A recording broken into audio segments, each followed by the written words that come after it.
Hunter Biden pleads guilty to 2 misdemeanors for charges that were initially felonies, and one of which was a pretty severe one too, so we will be talking about that. What is still to come with this, what the White House has to say about it, and what the influencer class has to say about it as well. In other news, the 5 people missing on a tourist sub have less than 2 days of oxygen, so we will be sending our prayers out to them, hoping for the best, and talking a little bit more about some of the details that have come out about this particular story, including the fact that they're apparently using a $30 Logitech gamepad to control this thing. I don't know why that's such a big deal, but a lot of people seem to think that it is. Asa Hutchinson says Donald Trump could try to pardon himself if reelected because, well, I don't know what the problem is with that, but we'll talk about that and what's happening with that and where we go with that. And a Democrat pundit is slammed for accidentally saying that Donald Trump needs to be... Well, you know, I probably can't say that on YouTube, but it was pretty bad, so... Hopefully, when we're reading the article, it will not give us a strike, but we will be paying attention to that as well. It is going to be all of this and more. I was the one flying the balloons. I am Jay Edgar, and this is Contemporary.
So I made a decision over the weekend here, and we're getting to that point. It's time to look into things here.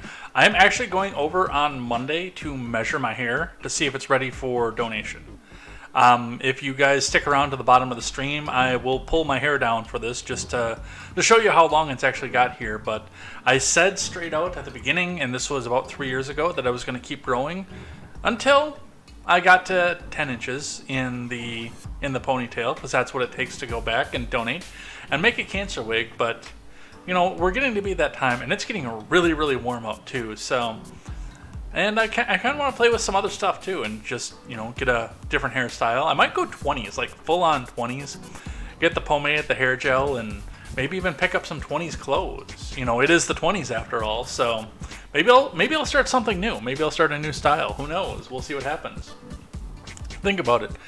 An Art Deco kind of stream with a guy dressed up like it's the 1920s in the 2020s. But yeah, and if you guys do see a cancer charity for that, in memory of that, in memory of the fact that I'm possibly going to be cutting my hair as soon as Monday, throw $1 into it, because that's what I grew this for. And I know my big thing is suicide prevention charities. That's always been my big thing. That's one of the things that I've always looked forward to doing. But, you know, because we grew the hair out for that particular thing, for the cancer wig, I'd like to see, you know, receipts and maybe some posts in the Discord of you guys going and giving to a cancer charity. But that's enough about what's going on here. We have got a bunch of news to go over here today. We didn't really pick up any new news, but we still have some stuff to talk about from yesterday, definitely. So strap yourselves in, grab a snack, gather some friends up in here, and get ready to come back out and chat over here on Contemporary. And by the way, we will go through some of the chats as we go through the show, so don't be shy if you've got a commentary about something that's going on here. Love to hear what it is that you guys think about that, and if I'm wrong about something, go back and correct me too. If you're listening to the audio platform, obviously not. By the way, remember we are on Spotify now, so you can go check us out over there. Contemporary with J. Edgar is the Spotify. It's the look up there. The with J. Edgar is important, but that'll bring us right up to the top, so you can go back and listen to me on the go if you can't make it through the entire show. And the downloads do help, so go back out there, and the more that we get downloaded, the more they promote us, so definitely go and check that out. And we are going to get right down into what the news is saying here. Let's go. Before we do that, let's just give a quick glance over to the live chat. Moguy says, I'm just seeing the Statue of Liberty scene from Ghostbusters 2, controlling the statue with a Nintendo arcade controller. Your love gets me higher. Higher and higher, in fact. Grant says to cut my hair. Well, we're getting to the point where the goal was. So yeah, I mean, it's getting to be that time. I said when I started doing this that this wasn't going to be a permanent thing. I know my ex-fiance, I think part of the reason she broke up with me is because I was planning on doing this, but I said right from the beginning, this is not a permanent thing. This is something, the salons are shut down, so it's getting harder and harder to schedule haircuts. So why not do something good with all this and give somebody who can't grow hair because of chemotherapy a wig, so they can go back out and function in public and not be seen as a neo-Nazi. So that's part of the reason that I started to do that, and we're there. We're to the point where it's ready to go. So, and Boombox is over on the Rumble size. If you don't want to say shot, just say deleted. There's going to be plenty of that word when we get up to that article. And he also says, bet not higher than Hunter will be tonight. Oh yeah, he's definitely going to be riding high tonight. So, all right, let's get down into it. Let's get started. We're going to start, as we always do, with the Dow. But before we do, make sure you guys go check out great programming, such as the Daily Ignoramus, The Breakdown with Birkenhoff, the R-Rated Conservative, The Porch Boys, Tweets by Brit, Mr. Behavior, The No Gimmicks Podcast, Silent Caster, and Clown World Chronicles with Papa Palpatine. Go check out all that great programming as we work together to bring you a better news experience from the common man for the common man. Stop getting your news from people who wear suits that cost more than your houses and people who hate you. Get your news from people who are just like you. These people are, they're down to earth, salt of the earth. I've hung out personally with a few of them, definitely.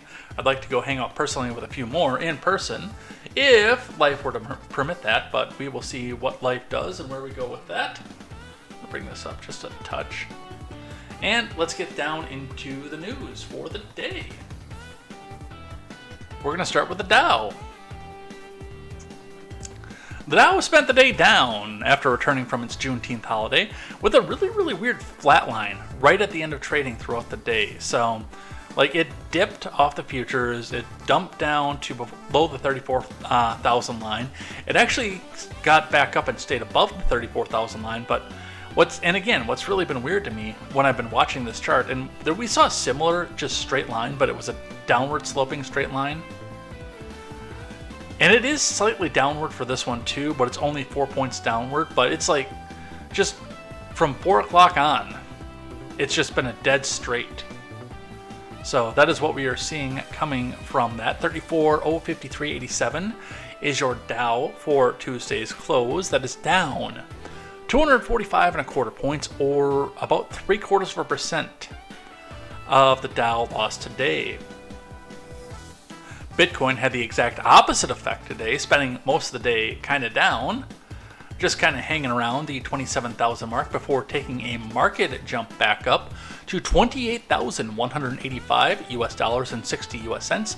That is up on the day, just off of this one little bounce right here, $1,347 and 90 US cents, or 5%, 5 full percentage points gain on your Bitcoin today. So those of you who have some of it in your retirement, in your ETF, or just some Bitcoin sitting in your Coinbase, you won.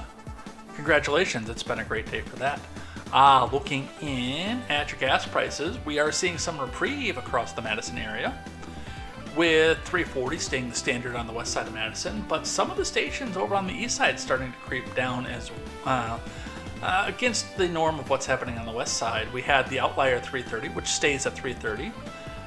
But we've got a 337 that was there yesterday, and another 337 that is joined. So not a really, really fast reprieve, but it does look like it's starting to come back. Even the BP that's normally at 360 has dropped to 340. So that is what we see on your gas prices. Remember, these prices do not reflect your local prices. Check your local listings to see what the gas prices are in your area, but this will represent a trend that will go, for the most part, nationwide, because it is based on what oil prices sit at. So that's what we see coming for that. Looking in at your finance report for the day, that is coming to us from CNBC. Stocks closed lower for a second straight day. Dow sheds 200 points as market rally cools, from Sarah Min and Brian Evans. Get the live chat back up here.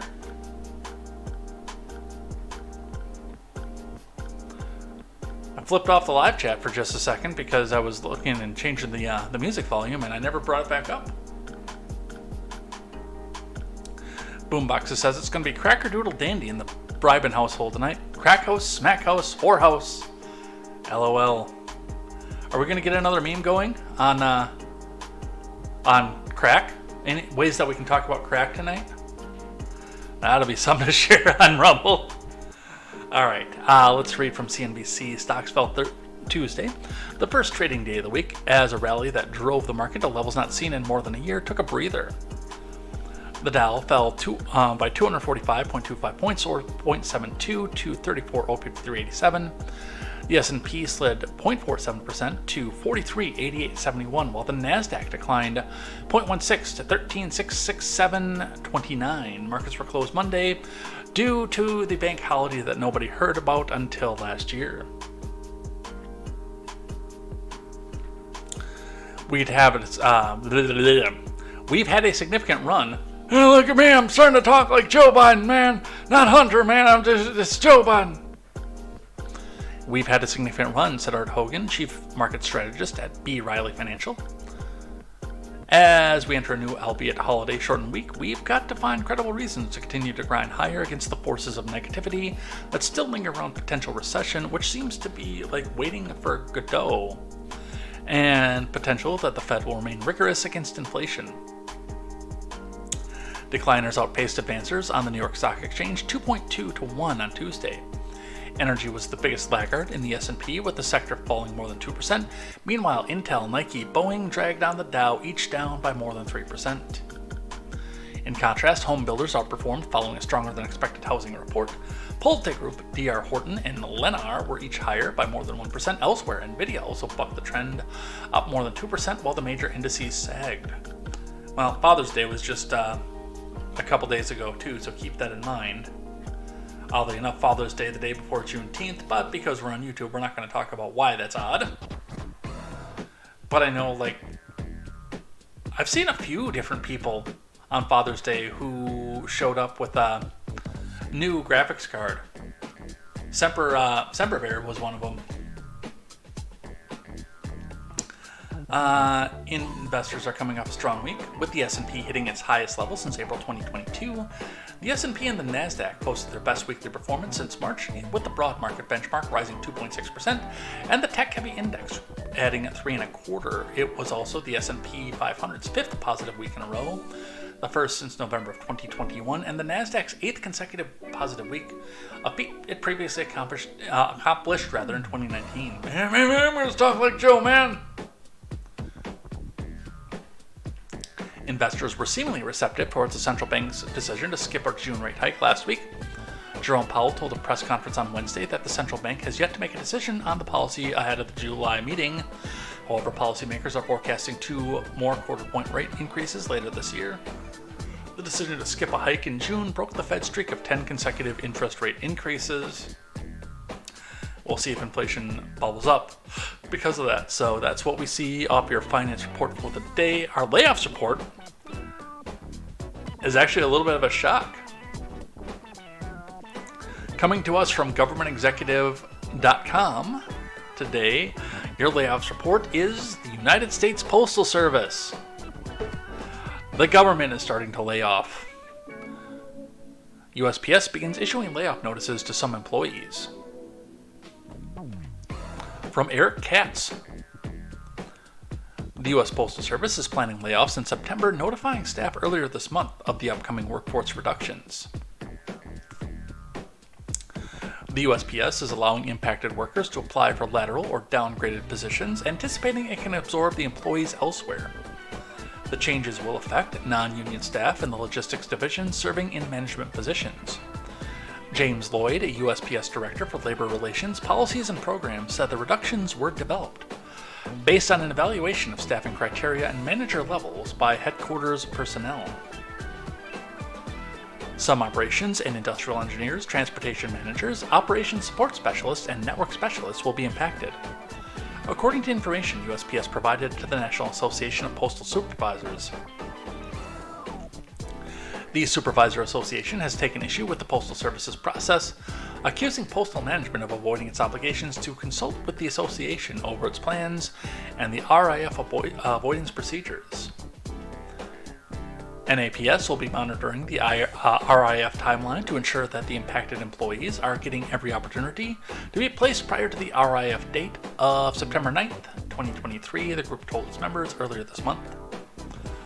USPS called NAP's allegations not accurate, saying it first notified the association of its plans in February. At the time, the Postal Service said only its staffing changes may result in employee impacts, requiring a reduction in force to be administered. USPS then told NAPS it intended to help affected workers in securing landing spots.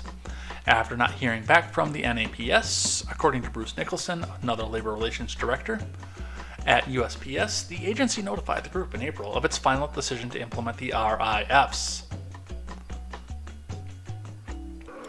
So we don't have a particular headcount as to who's going to be let go. And I'm sure, now, again, I haven't seen much of this because our paid influencers have spent so much time today telling us about the next story we're about to talk about. That seems to be the only thing they're focusing on. But I'm willing to bet that come tomorrow, somebody is going to be calling for Louis DeJoy's head. And oddly enough, in spite of the fact that there will probably be murder threats and protest threats to Louis DeJoy, Twitter's not going to do anything about these paid influencers. All right. Boomboxer says he'll be watching Crack to the Future. Back on the movies theme, Mogwai says Biden smoked crack, Joe don't care. And Mogwai also says, so the mail system that has never turned $1 is going to get shittier. Probably. That is what we have for our layoffs report for the day. Let's talk about Hunter Biden. From the Associated Press, to start off with today, Hunter Biden will plead guilty in a deal that will likely avert time behind bars in a tax and gun case. From Lindsay Whitehurst, let's read a little bit of this, and then we'll talk about what was actually on the table here. Men in Crack 2. From Boomboxes, and almost immediately on the Twitch side, Mogwai says The Land Before Crack. That's Chicago in the 70s, by the way.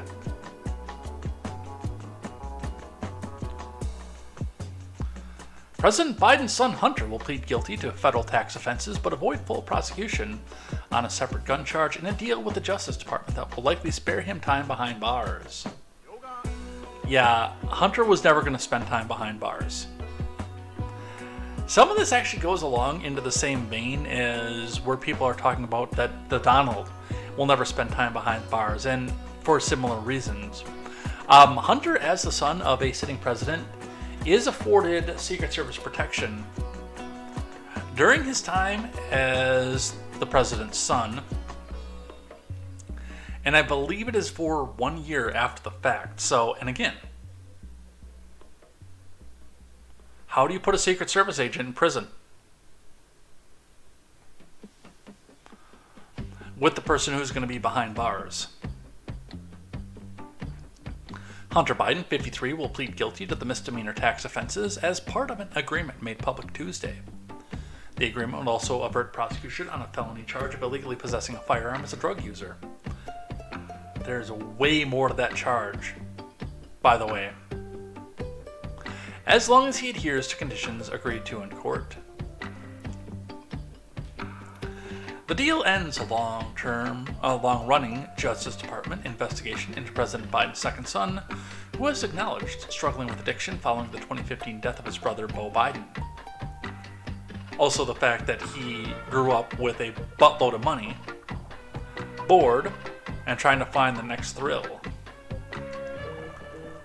It also averts a trial that would have generated days or weeks of distracting headlines for a White House that has strenuously sought to keep its distance from the Justice Department. Yeah, we'll talk about that too. The president, asked about the development at a meeting on another subject in California, simply said, "Hey, come on, man. I'm very proud of my son. That Beau, man. And he died in Iraq, don't you know?" "What do you mean I'm talking about Hunter? I thought I was talking about Beau." Oh, okay, Hunter, I'm really proud of him too, man. Come on."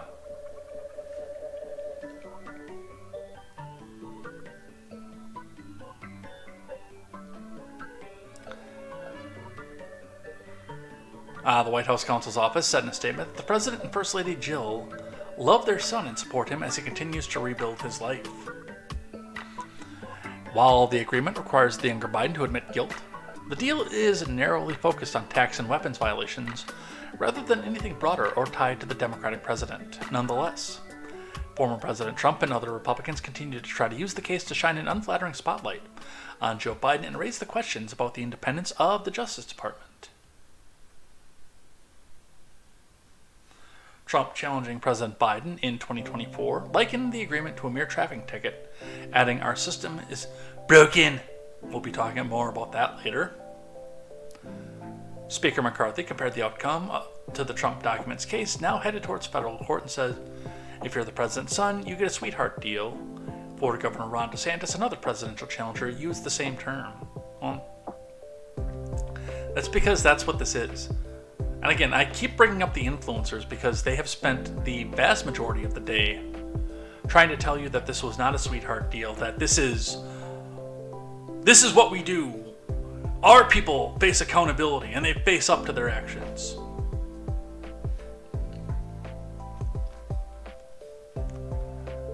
Two people familiar with the investigation said the DOJ would recommend 24 months of probation for the tax charge, meaning Hunter will not face any time in prison. But the decision to go along with any deal is up to the judge. The people were not authorized to speak publicly by name. They're anonymous sources, which is the name of Mogwai's cat, by the way, and spoke to the Associated Press on conditions of anonymity. He is to plead guilty to failing more than $100,000 in taxes on over $1.5 million in income in both 2017 and 2018, charges that carry a maximum possible penalty of a year in prison. The back taxes have since been paid, according to a person familiar with the investigation.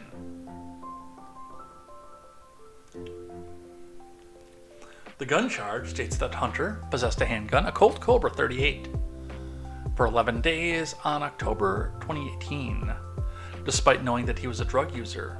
The rarely filed count carries a maximum sentence of up to 10 years in prison. But the DOJ said Hunter had reached a pretrial agreement. This likely means, as long as he adheres to the conditions, the case will be wiped from his record. Why? Because of course it will. Christopher Clark, a lawyer for Hunter, said in a statement that it was his understanding that the 5-year investigation had now been resolved.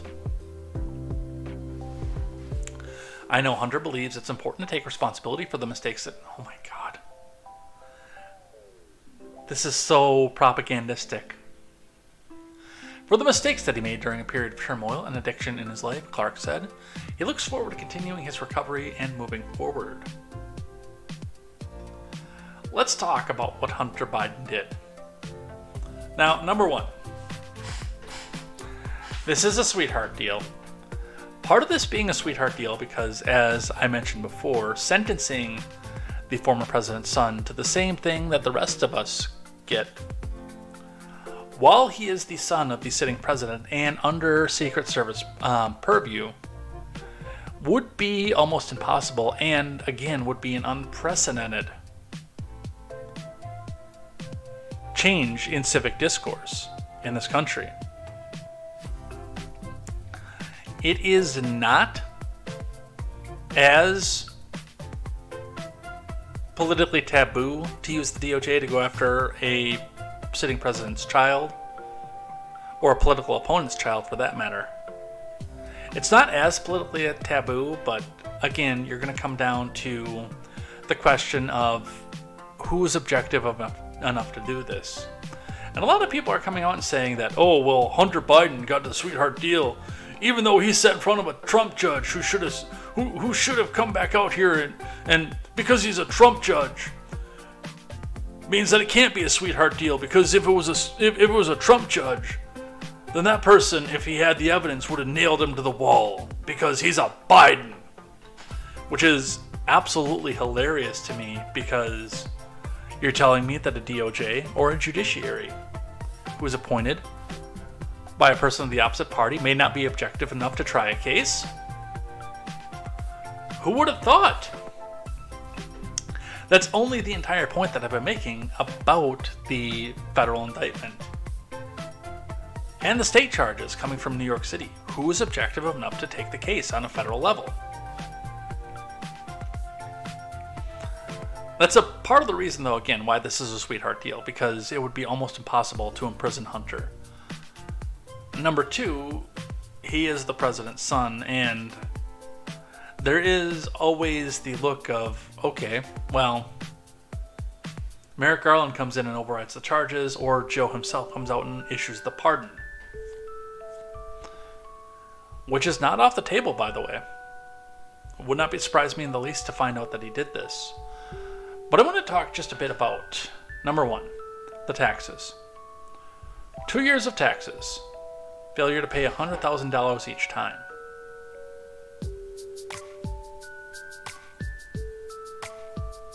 They talk about jail time for you and I missing $100. Hell, the last year that I lived in Mass, when for whatever reason, because of logistics, I didn't get either of my tax returns, which is highly illegal, by the way. I didn't get either of my tax returns out of Mass because I had moved, and no matter how much I talked to the people in charge of these things, they wouldn't turn around and send them back to me. For reasons unknown. To which point I had to go back and file an extension, but even there, having only made about $8,000 that year, it was pointed out to me and reminded to me by the tax experts that I had talked to that for the give or take $75 I would have paid in taxes, they would come down and bring federal charges against me for that, for not filing.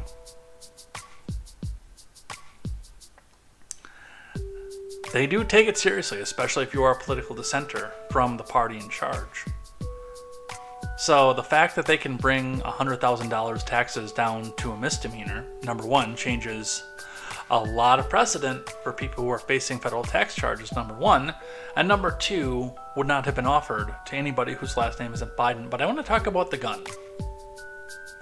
The fact that that is being completely 100% taken off his record.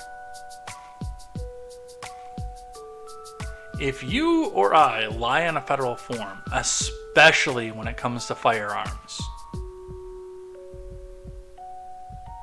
this is not a white-collar offense, especially with as hard as the DOJ is going against anybody having guns right now. If you lie on a federal form in order to acquire a handgun for any reason whatsoever, you will go to prison for 5 years. The judge will throw the book at you for 5 years. And it's not going to be the white-collar prison that Hunter might have gone to if this actually had been an equal and fair justice system. This is pack your bags and tape your butt shut prison.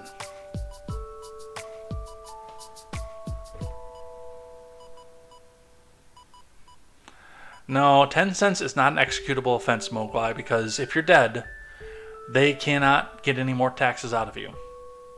So one of the few ways that you get a reprieve on taxes is by being deceased.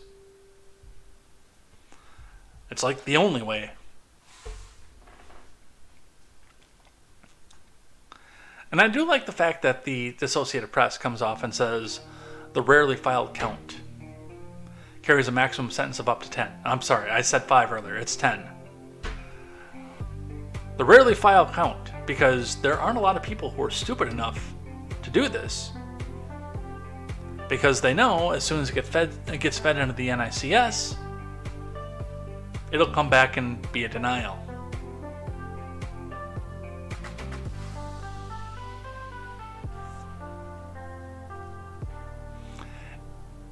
And one of the other things that I'm going to say is typically, if you are filing and lying onto a form, especially if it's, are you an active drug user while you're hooked on crack and buying a Colt 38? Are you an active drug user at this time? Oh, no, I'm not. You say as you go back and smoke weed with the person who's your FFL dealer.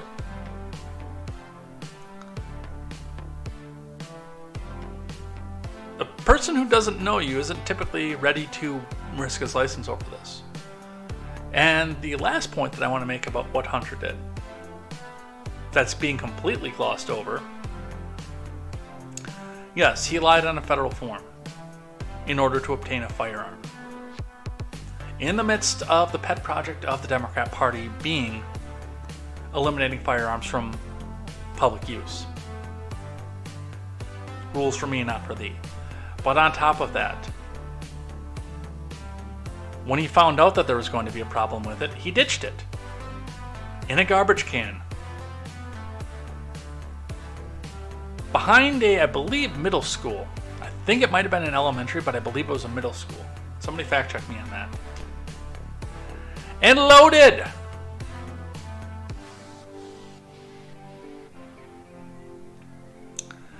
Nobody else in the world except for the president's son would have had this deal.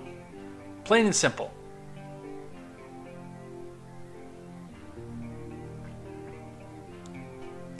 You'd be in rehab in the prison yard.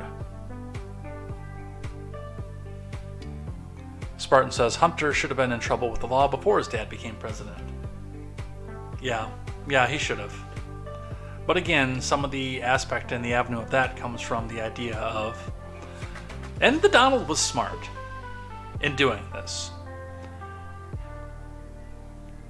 Joe was not entered in the race when the perfectly legal phone call came out, and Joe was not entered in the race when they found out about the gun charge.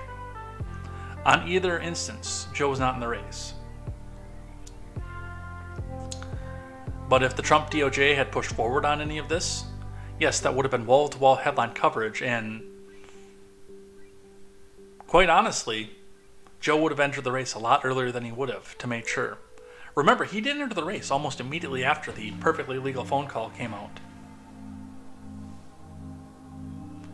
Because as soon as he entered the race, it became a fact-finding mission against a political adversary. A spying mission, perhaps. It became Watergate all over again.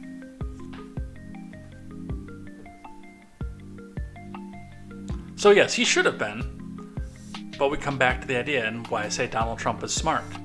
Yes, he campaigned on lock her up, but he didn't lock her up because it looks political. Hunter should have been put away while Trump was president, but it looks political. Meanwhile, our friends on the left don't give a flying fuck about looking political because Orange Man bad. Yeah, they're doing it now so his dad can make it smooth. Absolutely right. Thank you, Spartan, for that. Let's see. Mogwai says, but if you're dead, you vote for Biden. A butt-glitching prison, or as Lindsey Graham likes to call it, Saturday. Nice. And then Mogwai says, Hunter's helping the youth have access to firearms. He's helping the kids learn firearm safety. Over on the Rumble side, don't worry, the prostitute will have his crack back, and his back crack. Joe is very impressed on how much crack he can toot in one single session. Crackablanca, the crack father. Thank you, boomboxes. All right, let's read from the Daily Wire. U.S. Attorney says Hunter Biden probe ongoing despite plea deal, which is probably a good thing. And again, I don't know if Garland will shut it down, partially because of the political aspect and nature of it. But this is from Daniel Chayton. The Office of U.S. Attorney David Weiss says the inquiry into Hunter Biden remains active despite a plea deal. The investigation is ongoing, a press release from Weiss's team said Tuesday. The release announced Biden had been charged with 2 misdemeanor tax offenses and a felony firearm offense. The statement also said Biden, 53, agreed to plead guilty to the pair of tax charges and enter a pretrial diversion agreement for the gun violation at a proceeding to be scheduled by a U.S. District Court judge. As part of the arrangement, the DOJ would recommend probation for the tax charges, sources told the Associated Press.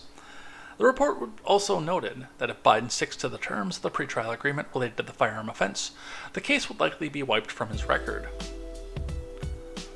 Biden's attorney, Chris Clark, indicated that he believed the deal meant the years-long federal inquiry into the client had been resolved. With the announcement of the 2 agreements between my client, Hunter Biden, and the U.S. Attorney's Office for the District of Delaware, it is my understanding that the 5-year investigation into Hunter is resolved, Clark said.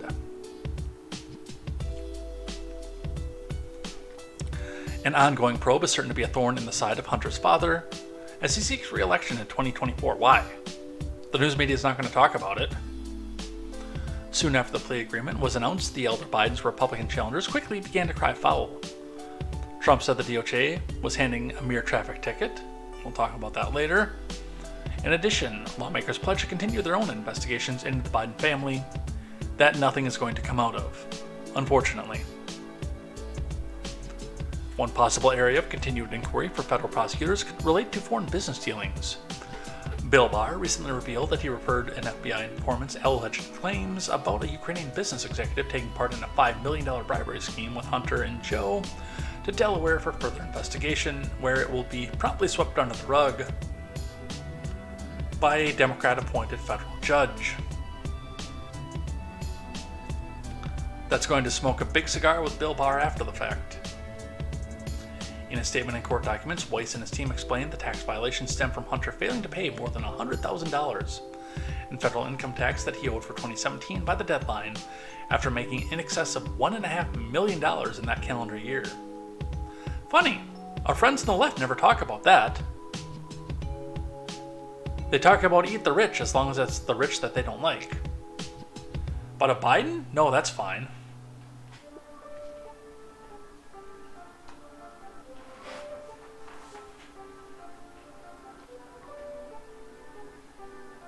Prosecutors said Biden repeated the offense for calendar year 2018. Sources told the New York Times, a former newspaper, last year that Hollywood lawyer Kevin Morris lent Biden more than $2 million.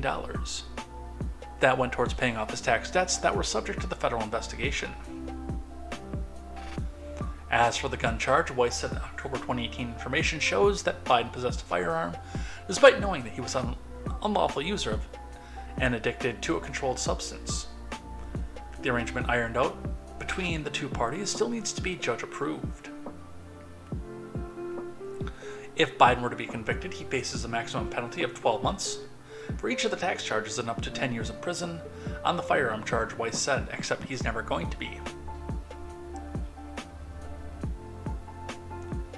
The U.S. Attorney's investigation has been rocked by an Internal Revenue Service whistleblower who claims the entire team had been abruptly removed from the case and alleged the probe was being mishandled, possibly for political reasons.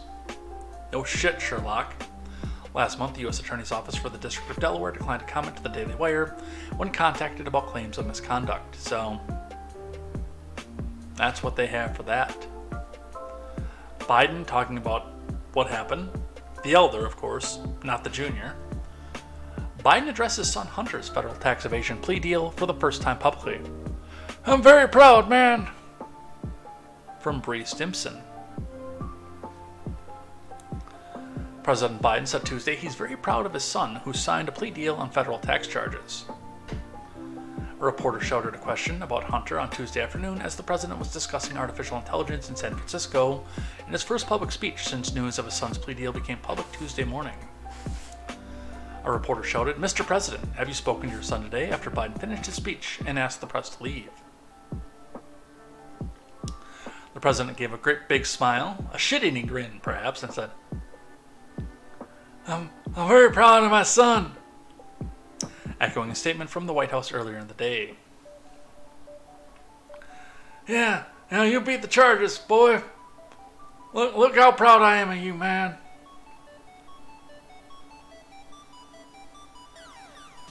Reading one from Politico. You check over and see what you guys are doing. Boombox, it says, "Crack Hard is better than Crack Hard 2, but Crack Hard with Vengeance is my favorite." Smoke Crack Mountain. A matter of crack and death.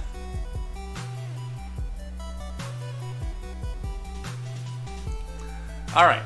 Inside the White House is in Biden's own relief over the Hunter plea deal. From Jonathan Lemire, Eli Stokols, and Lauren Egan. Egan! No, it's Egan, not Egad. Hunter Biden's plea deal to misdemeanor tax and gun charges on Tuesday was met with a mixture of sadness and relief by his father's inner circle. The president himself privately told confidants that, well, which one of my kids are you talking about? Oh, where am I, man?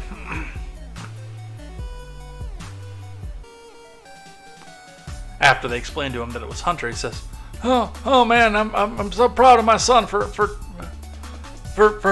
going to take. What is it that Hunter did? After it was explained to him again, the president said he was very proud of his son for taking responsibility of his actions, although not mentioning the stripper's child, according to people familiar with the conversations, even as his team expects the political attacks to only intensify.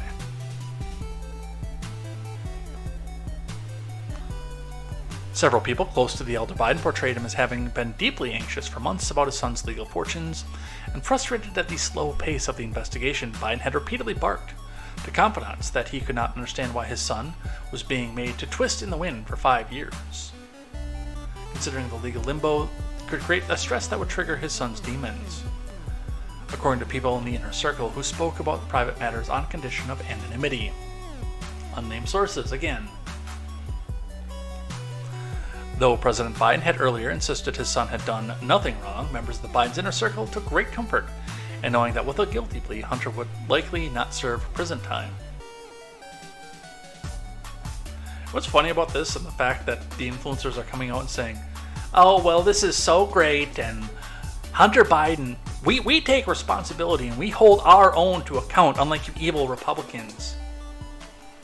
And look, he pled guilty because he takes responsibility for his actions. These same people said that this entire thing was a nothing burger. Literally. 2 weeks ago.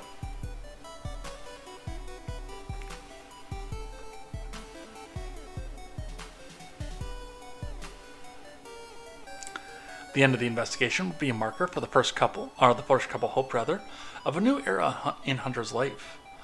Biden calls to check on his son nearly every day. People close to him said, to voice his love and concern and support for Hunter staying sober. Those close to the president have long worried far more about the personal toll of Hunter investigation on the elder Biden. The president and first lady love their son and support him as he continues to rebuild his life, said a White House spokesperson. We will have no further comment. And that's because behind closed doors, when Biden becomes lucid enough to remember the fact that Hunter's the one alive, a lot of the time, I'm sure that he's sitting out there in the hall, again, when he has a lucid moment and says, "God damn it, man. I wish it would have been Hunter in that car, not Bo."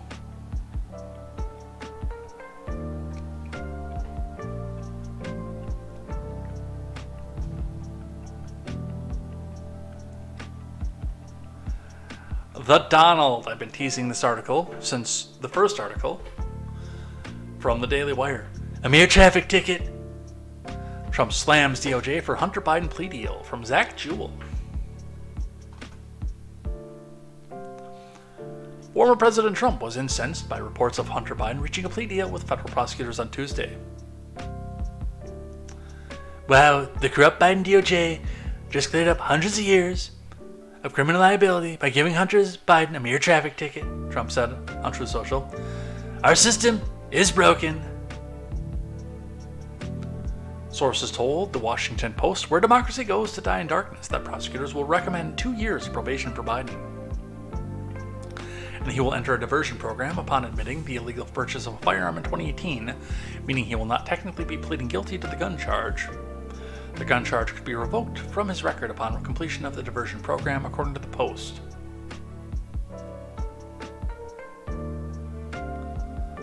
The reported deal closes a nearly 5-year investigation into Biden, who is also facing inquiries, along with his father, from House Republicans regarding an alleged $5 million bribery scheme involving Burisma in Ukraine. The plea deal is not connected to the alleged bribery scheme. Josh Hawley agreed with Trump that Biden's plea deal shows the U.S. system is broken. So, Hunter Biden gets a special plea deal, slap on the wrist, probably won't do a day of time, while the DOJ charges Trump as a spy and tries to put him in prison forever. No, if he's a spy, they're going to try to kill him. Hawley, keep that in mind. 2 standards of justice, Hawley said. Trump remains defiant against Biden's DOJ as he is at the center of federal investigations.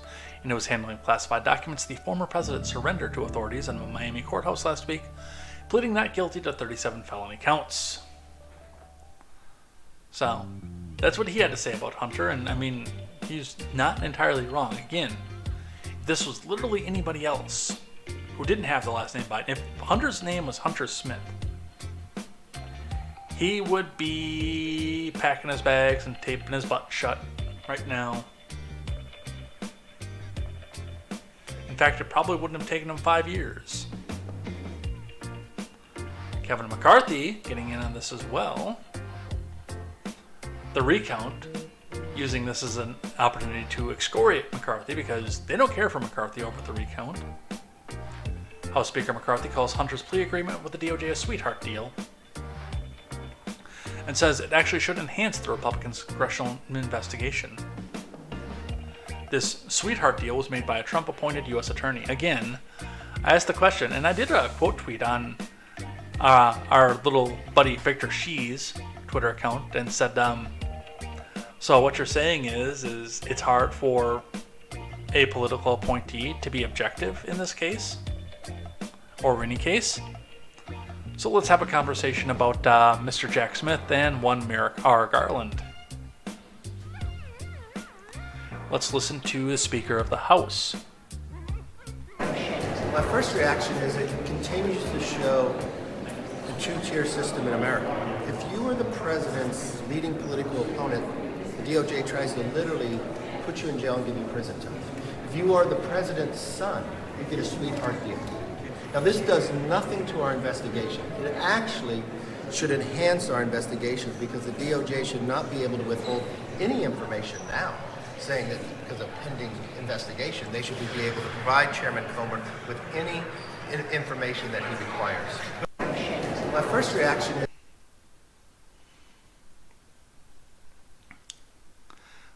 I'd kind of like to see how they enhance it. I do. I must be up in the trending somewhere because I had some leftoid come onto my Twitter and say, "Oh, we'll complain to the Trump-appointed judge if you think there was bias in this." Interesting you brought up the fact that it was a Trump-appointed judge. Are you saying that a political appointee can't be objective in something like this? I'm going to hit him back on that a little bit later, but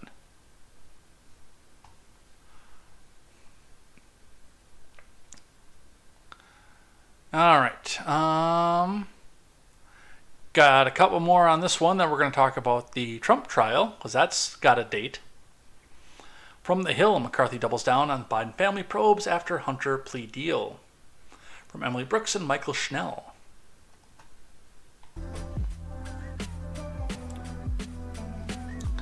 Speaker McCarthy said the plea deal on tax charges for Hunter, the president's son, will not slow down House Republicans' investigation into the Biden family's business dealings. It continues to show a two-tier system in America. McCarthy said of the Hunter plea deal, if you are the president's leading political opponent, the DOJ literally tries to put you in jail and give you prison time, but you are the president's son, you get a sweetheart deal. Now, this has nothing to do with our investigation, McCarthy told reporters Tuesday. It actually should enhance our investigation because the DOJ should not be able to withhold any information now, saying that there's a pending investigation. That's actually a fair point. They should be able to provide House Oversight Committee Chairman Jim Comer with any information that he requires.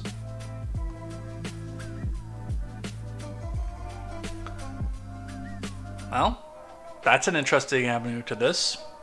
I didn't catch that at the very beginning here. Boomboxer says, "Oh, the President's Crack." I mean, Men. That was a good movie. Never seen that one. Crack Story 3, Hunter's Insanity and Beyond. Nice!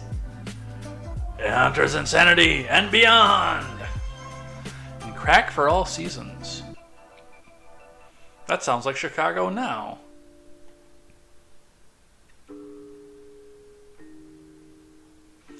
Let's grab one from ABC.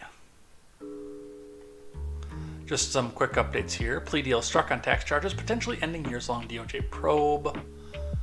Let's actually skip this one because this looks to be a live updater on stuff that we've already talked about. We'll do the last one here is from The Wire. This is an op-ed from Tim Meads. The opinions expressed in this article are the opinions of Tim Mead. They are not necessarily the opinions of the Daily Wire, Jeremy Boring, Contemporary, Turns of Pages Productions, or your host, Jay Edgar. What is the GOP doing about the DOJ double standard? Spoiler alert, nothing. Because they love to lose. The Hunter plea deal shows the Department of Justice has a double standard, and it's a slap on the wrist. It's hypocrisy.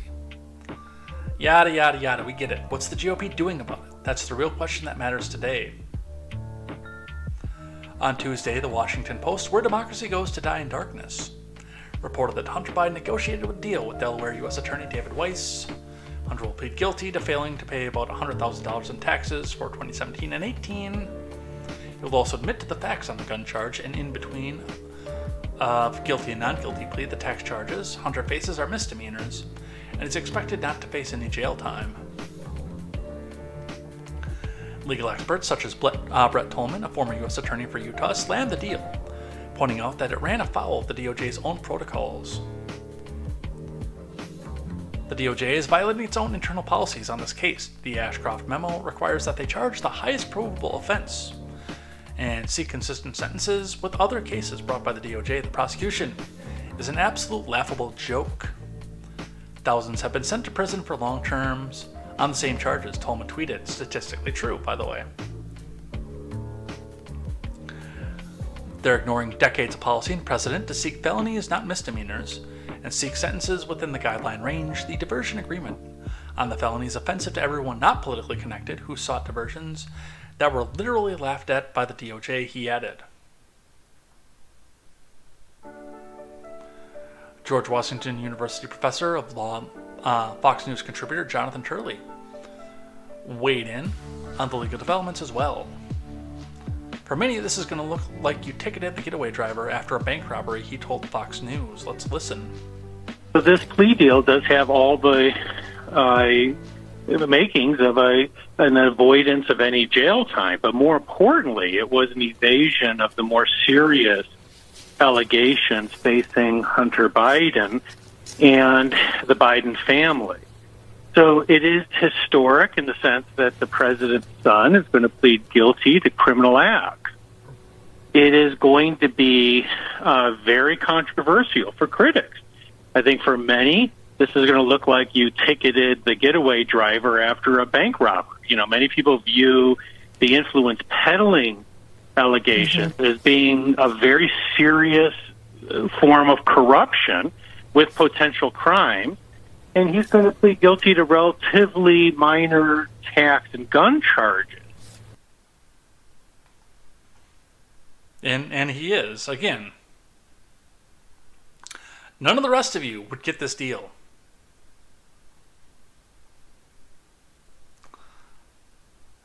And no, the GOP is not going to do a damn thing about this.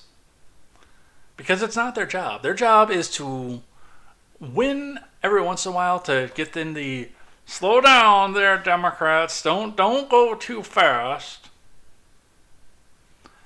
But under most circumstances, lose with grace and dignity. Oh, well, you call us a racist. We're defeated. We can't do anything anymore.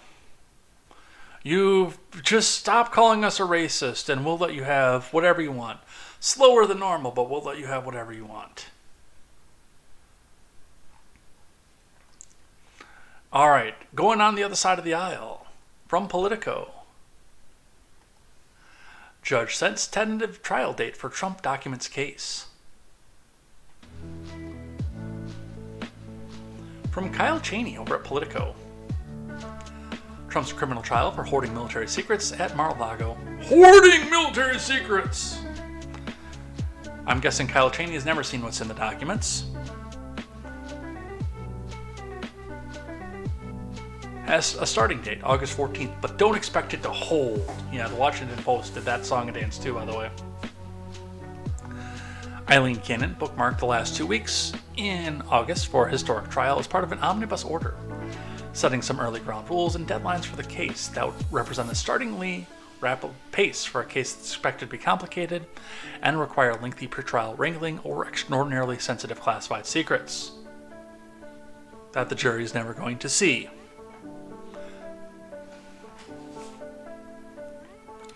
But a review of Cannon's criminal cases since she took the bench in late 2020 suggests this is standard practice for a Florida-based judge.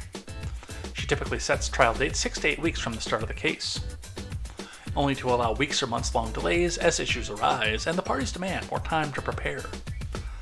While her order on Tuesday starts the clock on a slew of important pretrial matters in the Trump case, it's not likely to resemble anything close to the time frame that will ultimately govern the case. No, that will be happening in the midst of election season.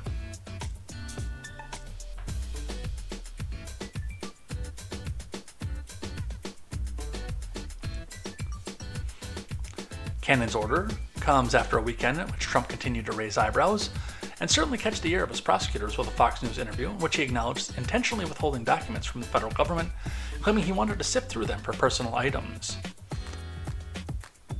It was the latest twist in a shifting and meandering narrative Trump continues to tell about his handling of files, which will surely become part of the pattern prosecutors intend to highlight at the trial. We'll be talking about that in a bit.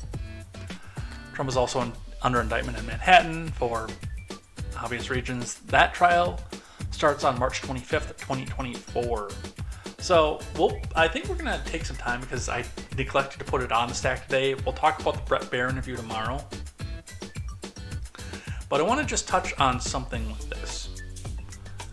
Now, the influencer class again is coming out and telling us that this is him confessing to guilt on Bret Baier's show.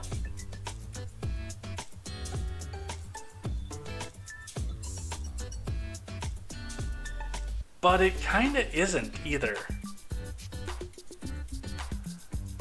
Because to me, it sounds almost a little bit like he had no idea what was in any of this. Now, he shouldn't be on Bret Baier talking about any of this. We'll talk about that in just a moment. And to be a Trump lawyer,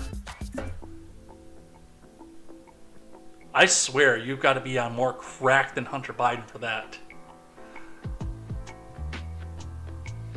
Elaine and I used to joke, back when it was the Rednet show, that the guy whose job it is to tell the Donald, and by the way, Donald was still president at the time, but the guy whose job it was to tell the Donald that, no, that's actually unconstitutional, you can't do that, that dude probably smoked. These dudes probably do some heroin.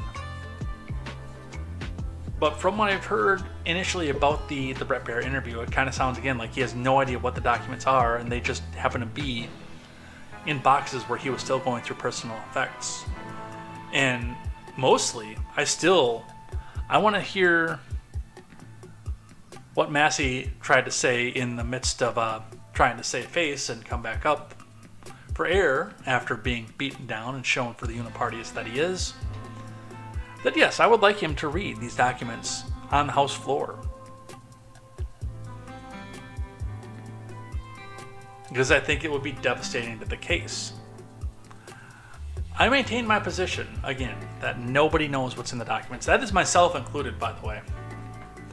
Nobody has any idea what's in these documents. The people who are breathlessly telling you that these are military secrets and nuclear secrets and this will cripple our country have never seen a single document in this case.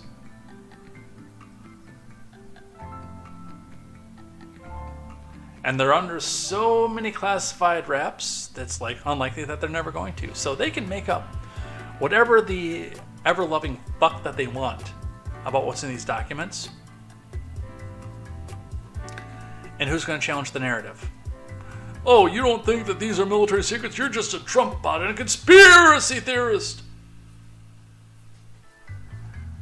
Oh, Grant is going to get on the movie's side from this. Possible Biden movies from Grant. Dude, where's my laptop? Me, myself, and the thing.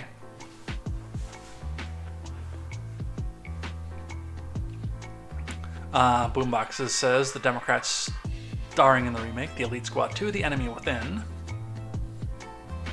That's a deep cut. I like that one, though. Boomboxes says, shame there aren't just 4 members of the Bribens. Then they could remake the movie Eight-Legged Freaks. When Bribin got all those overnight ballots in 2020, Night of the Living Dead. Which would be impossible because, remember, nothing bad happened in 2020. Honk honk. Freest and fairest election in history. I am still standing by that, the standard. I know that YouTube reversed it, and you can go say that on YouTube again. But they will retroactively ban if they decide to go back on that. So honk honk.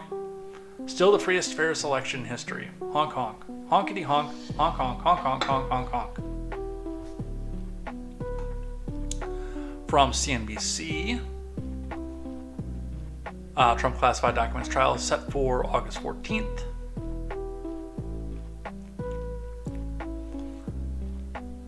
The 77-year-old has pleaded not guilty in the case. I do think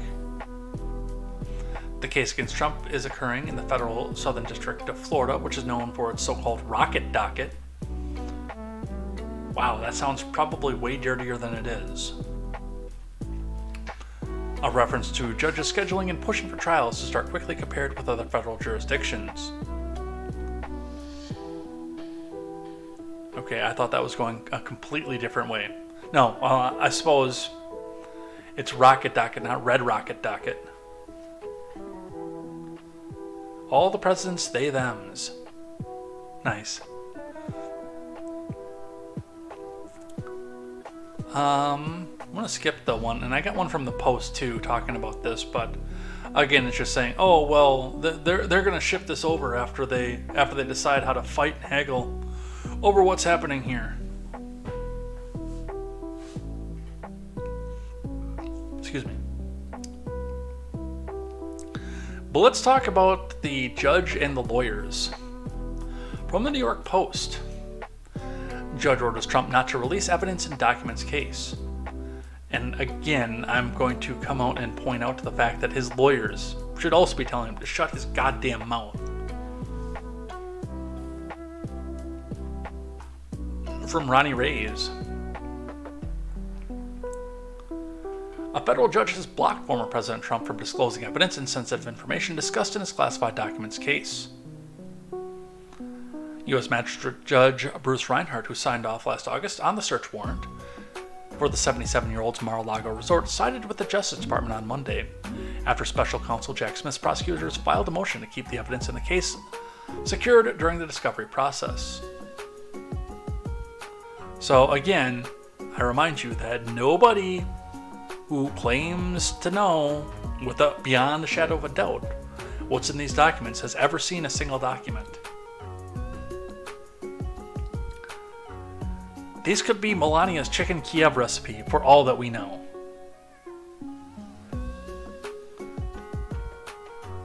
The judge said Trump and Walton Nauta cannot disclose the discovery materials or their contents directly or indirectly to any person or entity other than the persons employed to assist in the defense, persons who are interviewed as potential witnesses, counsel for potential witnesses, and other persons to whom the court may authorize disclosure.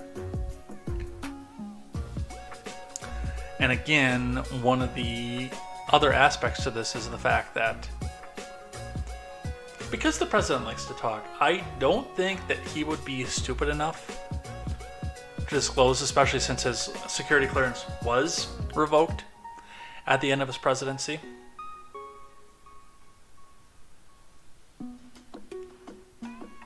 I don't know why that laundromat just blew up, by the way,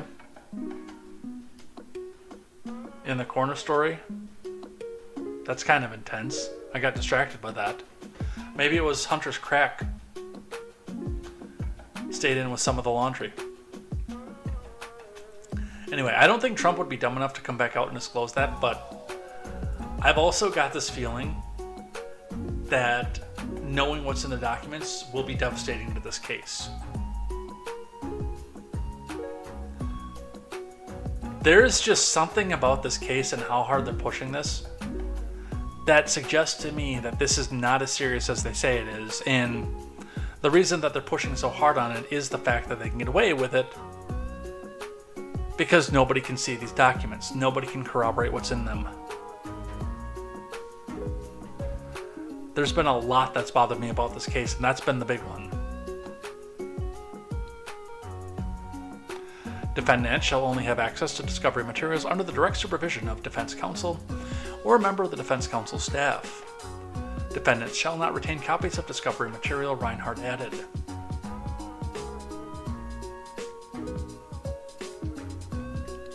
Yeah, this is literally all that you know about what's in these documents. What the FBI strewn out for a photo op.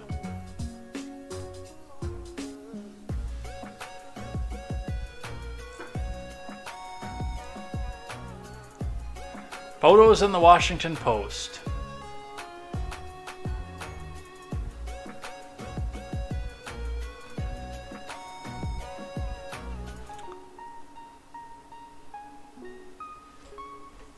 And yeah, his lawyer should be out there saying the same thing. I do think it's going to wind up good in the end, the interview with Brett Baer, because it will cloud the judgment on intent. But that doesn't mean it wasn't tremendously stupid. Regardless, two things can be true at once.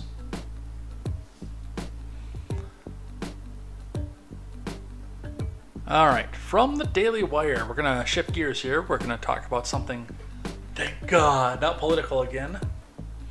I mean, it blows that these people are stuck at the bottom of the ocean with less than 2 days of air left, but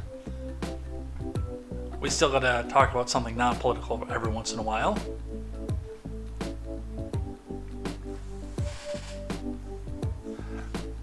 Grant says, Avengers, Infinity Genders, and Dr. Fauci, How I Learned to Love the Jab.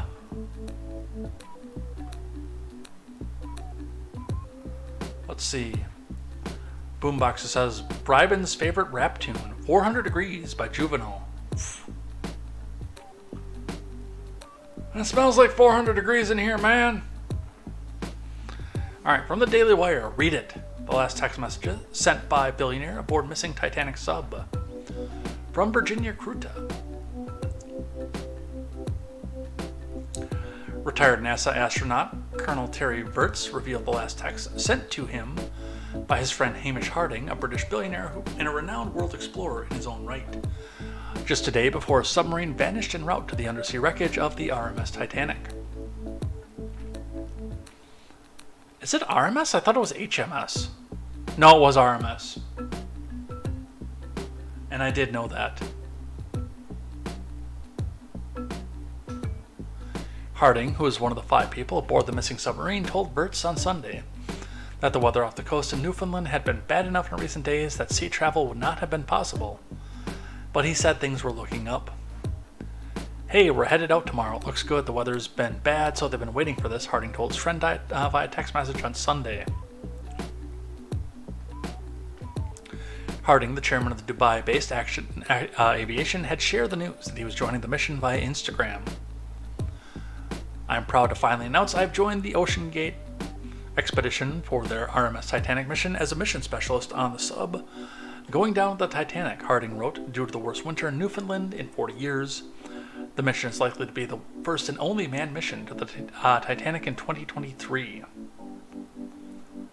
A weather window just opened up, and we're going to attempt to dive tomorrow. We started streaming from St. John's, Newfoundland, and are planning to start dive operations around 0400 tomorrow morning.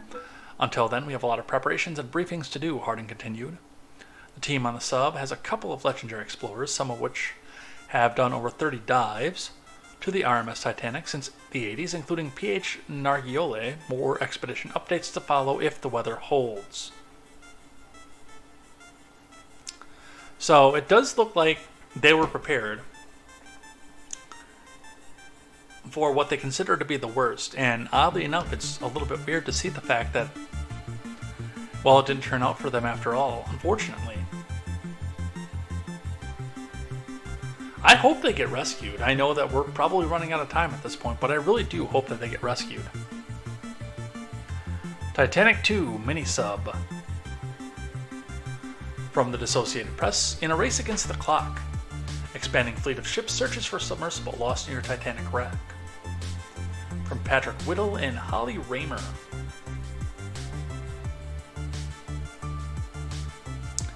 In a race against the clock, on the high seas, an expanding international armada of ships and airplanes searched Tuesday for a submersible that vanished in the North Atlantic while taking 5 people down to the wreck of the Titanic.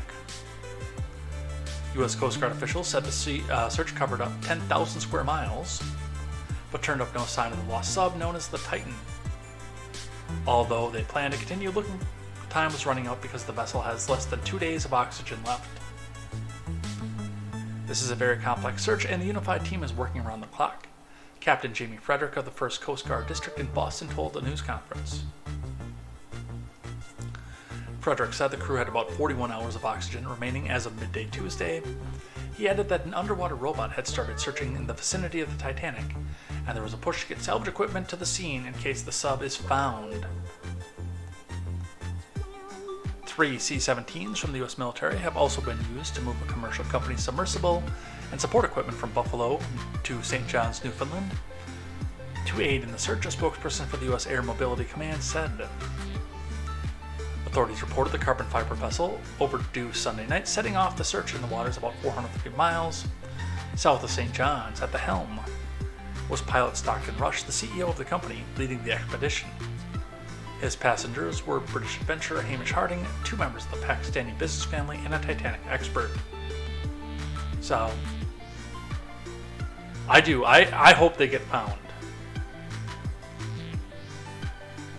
Very much so. Partially because I'd love to know what happened, and partially because it would suck to be down there and basically submerged in your own coffin. I can't imagine how scary that's got to be. I'm mildly claustrophobic, by the way.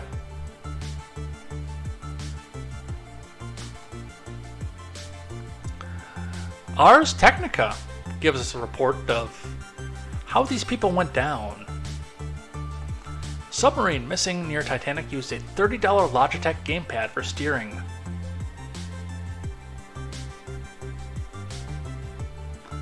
From Benj Edwards.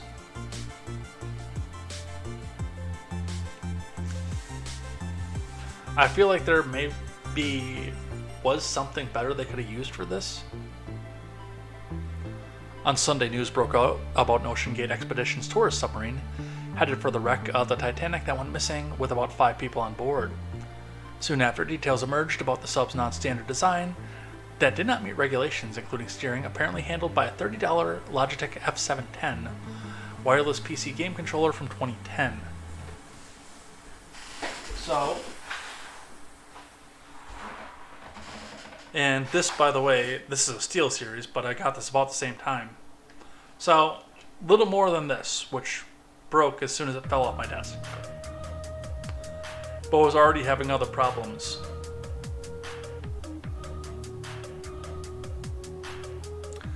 Well, not even the same, because this one was wired.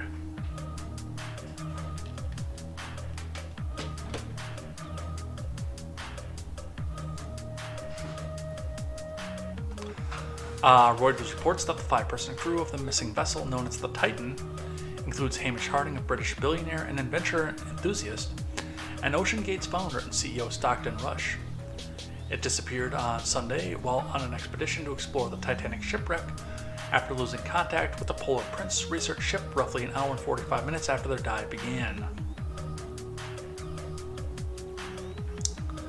The submarine was last reported in the North Atlantic, approximately 900 miles east of Cape Cod, in a water body known to have a depth of about 13,000 feet. Search and rescue operations began shortly after and are still underway, according to the BBC. The entire sub is bolted shut from the outside, so even if the vessel surfaces, the occupants cannot escape without outside assistance and could suffocate within the capsule.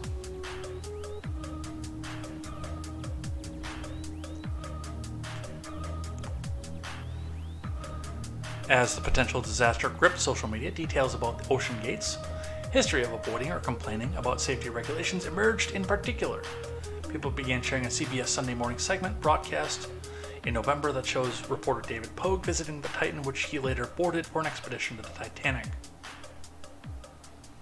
No, there will be no joining the live stream, but Foundation for Building an African said, please help us with old clothes and old shoes. So once the stream is over, I will look into your Instagram page and see what we've got going on over there, and we'll probably talk about it on the stream tomorrow.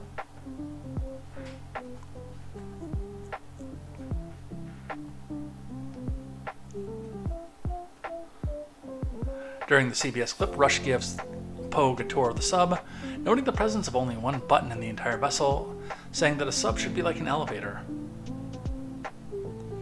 Pogue also mentions how many pieces of the sub seemed improvised, including the off-the-shelf computer displays, a lighted overhead grab bar from Camping World is what it actually is, but they must have mistyped that for Ars Technica, and using construction pipes as ballast. During that segment, Rush holds up a Logitech F710 wireless controller that appears to have 3D printed thumbstick extensions and says, "We run the whole thing in this game with this game controller."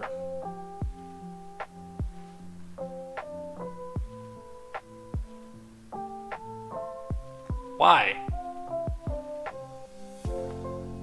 And Foundation for Building an African, you can't see what the rest of us have on the screen, which you can check the link in my description and get to the YouTube stream that we're currently running at the same time here, because we're on multiple platforms right now. But yeah, I don't know why that was your choice.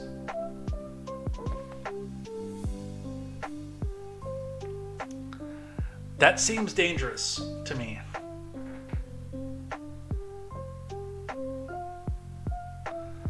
The Logitech F710 controller, introduced in 2010, is a wireless dual thumbstick gamepad for PCs that uses 2.4 GHz communication to a USB receiver. While its chunky design appears outdated by today's standards, it's been a continuous production for 13 years and usually sells for about $30 on Amazon. Okay, I'm losing faith that we're actually going to find these people. Very much so, in fact. I got this feeling that this is going to be a lost cause. Now that we're learning more about the submersible that sent them down. We've got one from the Daily Mail, from somebody who survived something like this. Our sub smashed into the Titanic's propeller. U.S. TV reporter gives a nerve-jangling account of the day he survived a similar submarine scare. From Dr. Michael Guillen. The suppressed terror, the sense of loneliness and helplessness that must be gripping the 5 occupants of the lost Titanic submersible is something I understand only too well. I survived a chillingly similar ordeal more than 20 years ago, the experience of being completely on your own, Beyond hope of rescue is hard to describe to anyone who hasn't been through it. The emotions stuck with me ever since and are painful to relive. When I first heard the Titan submersible was missing, I felt a sense of disbelief that this could happen again. A knot formed in my stomach, brought back all those memories with an enormous sadness and sense of grief. I immediately put myself there again. As the science editor of ABC News Television in 2000, I was invited to dive in a deep water submersible to the bottom of the Atlantic to report from the wreck of the Titanic. Since childhood, I had a morbid fear of water and drowning, but now I had the chance to become the first reporter to ever visit the Titanic. I couldn't wimp out. Yeah, that probably doesn't seem like something that you should have done, if those are your big fears.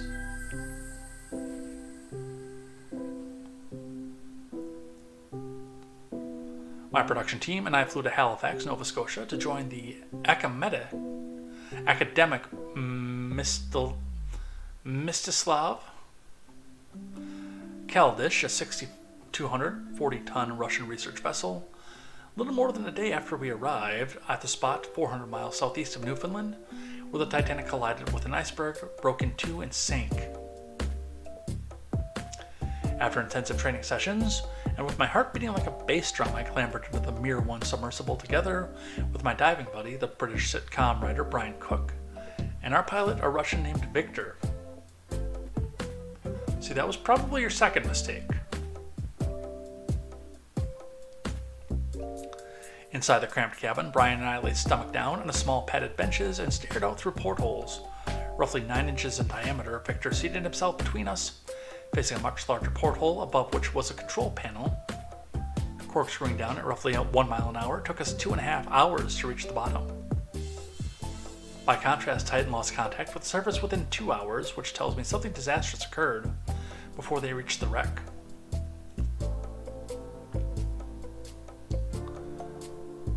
I can't speculate, but it must have been a much more serious problem than getting snagged in a fishing net. For example, these are incredibly durable machines made to withstand the most hostile undersea conditions.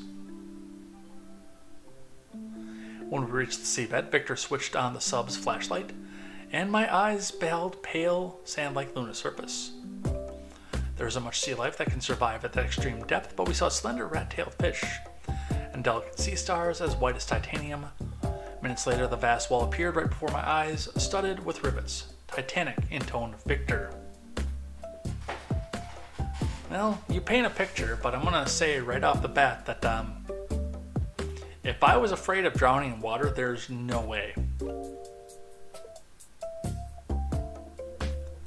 There is no way. Wouldn't be happening. Now, I don't have a fear of water or drowning.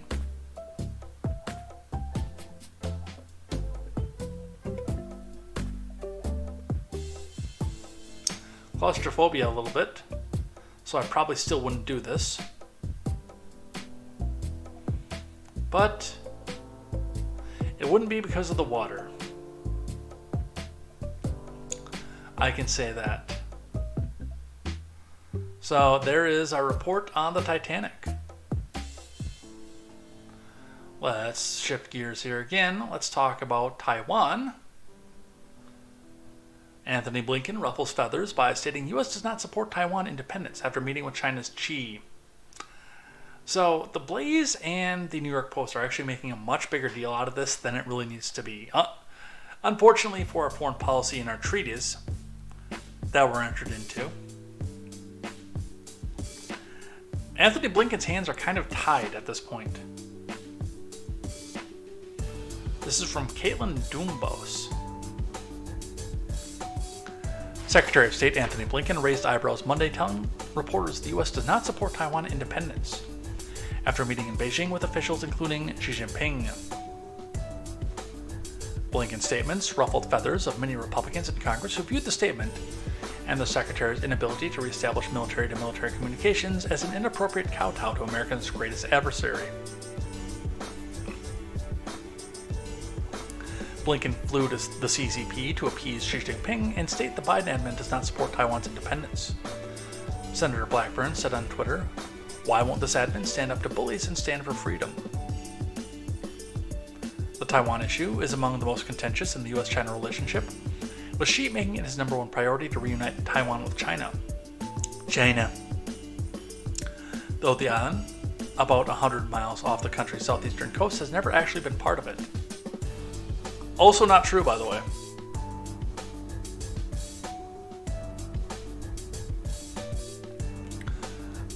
Ben Klein tweeted that Blinken's statement was a dangerous display of weakness towards our adversaries on the world stage. The Biden admin is giving China a green light to increase its intimidation of our ally Taiwan, he said.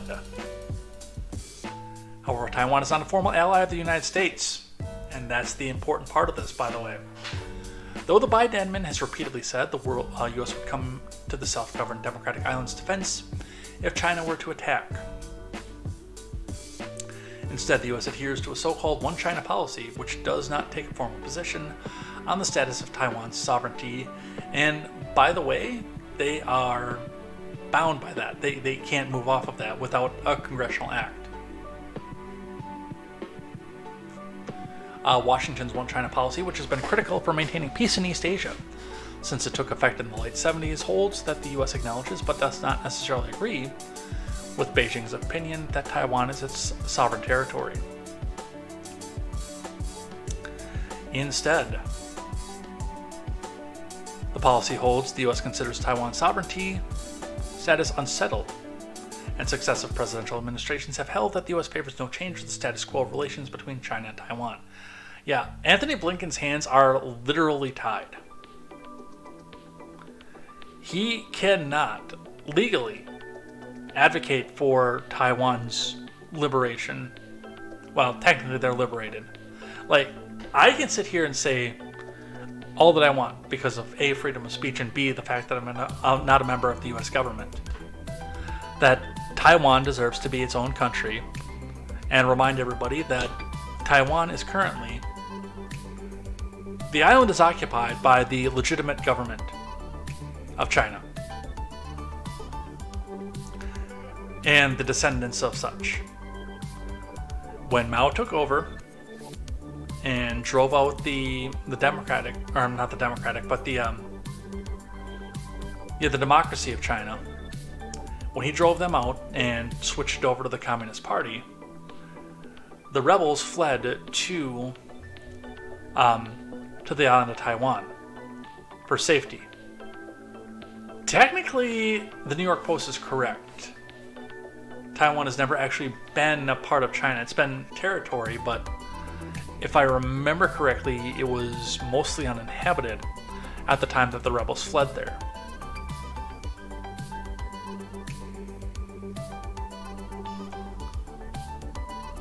So, with that being said,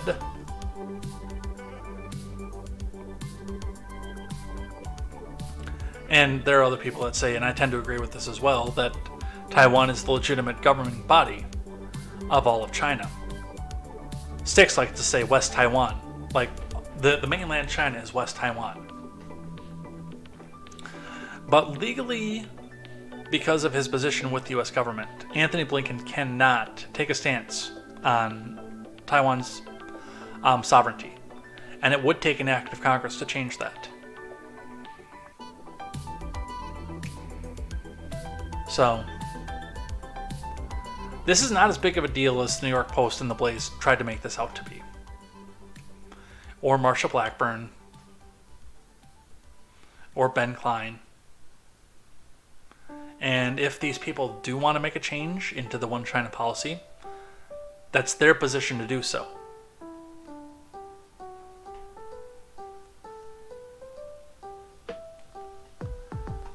Let's see, speaking of foreign news here, from the Daily Wire, our Pentagon has announced an accounting error and provides an extra $6.2 billion for the Ukraine. You know, we could give that money back to the US citizens.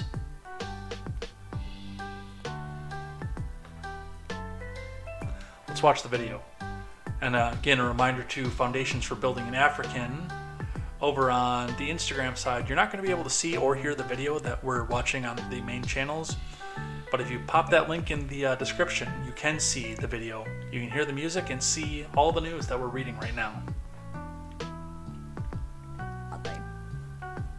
Following up from some announcements earlier this year, during the department's regular oversight of our execution of Presidential Drawdown Authority for Ukraine, we discovered inconsistencies in equipment valuation for Ukraine.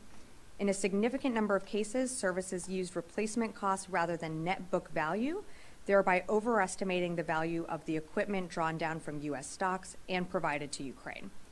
Once we discovered this misvaluation, the comptroller reissued guidance on March 31st, clarifying how to value equipment in line with the financial management regulation and DoD policy to ensure we use the most accurate of accounting methods. We have confirmed that for FY23, the final calculation is $3.6 billion, and for FY22, it is $2.6 billion, for a combined total of $6.2 billion. These valuation errors in no way limit or restricted the size of any of our PDAs or impacted the provision of support to Ukraine. And while the DoD retains the authority to utilize the recaptured PDA, this has no bearing on appropriated USAI or Ukraine PDA replenishment funding approved by Congress.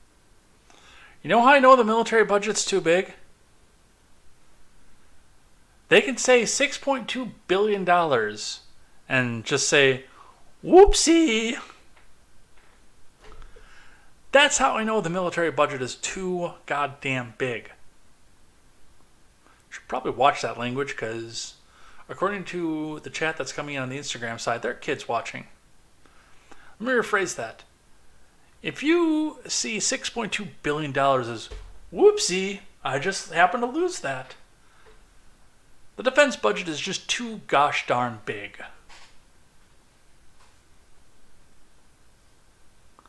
Imagine that. Imagine that what that would do in our economy. Not necessarily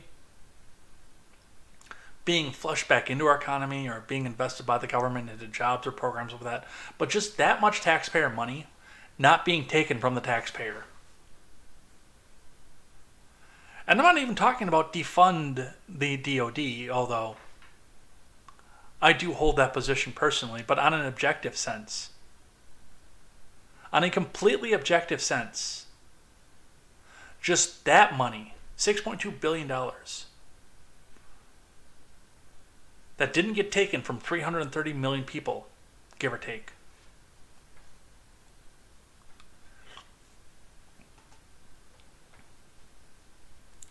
What is that? I mean, that's an extra $20 from taxes. That's not a huge amount.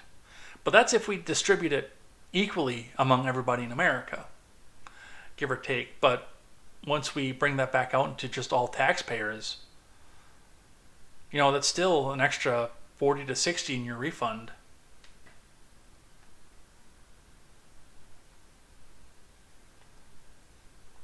But no, instead it's, whoopsie, we just happen to lose $6.2 billion with a B. Hey, we could give that to Ukraine. Morons. Rashida Tlaib is in the news for a couple different things here from the Daily Wire. Squad member urges climate activists to be more aggressive as groups plan summer protests. Be aggressive. Be aggressive. From Zach Jewell. Leftist Congresswoman Rashida Tlaib encouraged climate activists to become more aggressive in fighting the fossil fuel industry as activist groups plan to protest in multiple U.S. cities, according to the Daily Mail.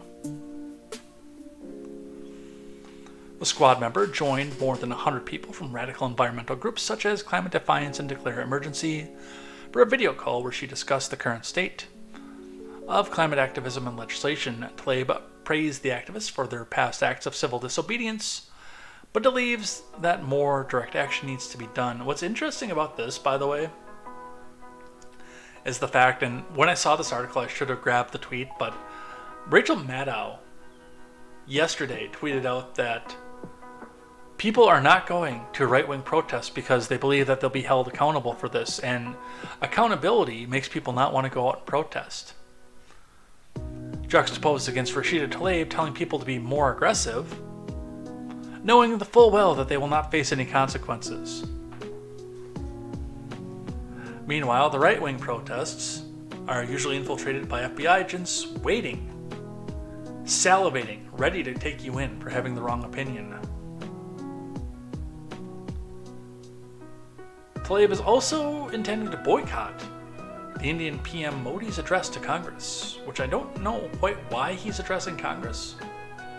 I'm sure we'll find out here in just a moment. But this is from Andrew Stanton over on Newsweek. Rashida Tlaib vowed to boycott PM Narendra Modi's address to Congress this week, ripping leadership's shameful decision to offer him a platform. President Biden is set to welcome Modi to the White House for a state visit aimed at strengthening the ties between the U.S. and India, a growing superpower and economic powerhouse in southern Asia that could provide Washington an ally amid a strained relationship with China. The visit is set to begin on Thursday when Modi will deliver an address to the joint session of Congress. Modi's visit is facing scrutiny from progressive Democrats. He has long faced accusations of violating human rights, particularly for the country's Muslim citizens. There it is. That's why she's doing it.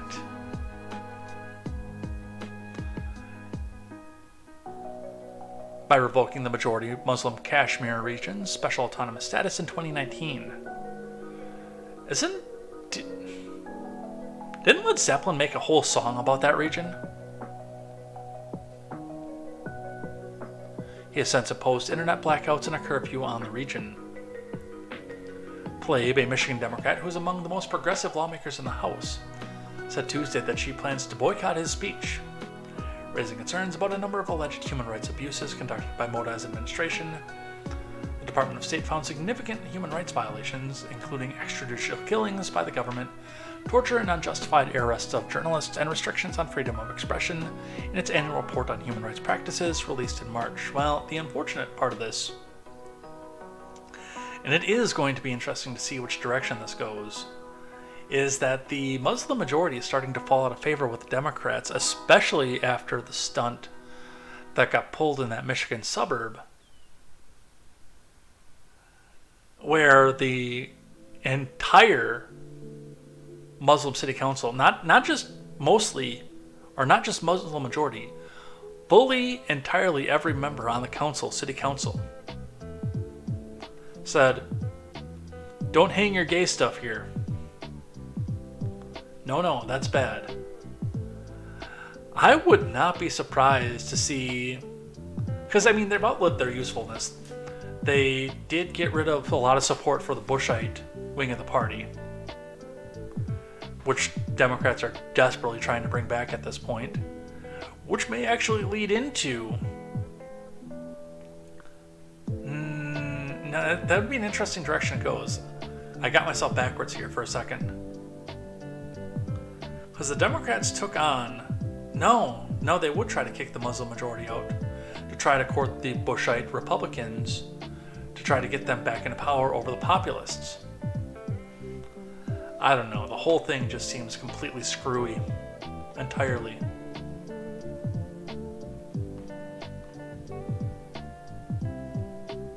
I would not be surprised to find out that Rashida Tlaib and Ilhan Omar don't have a place in the Democrat Party anymore.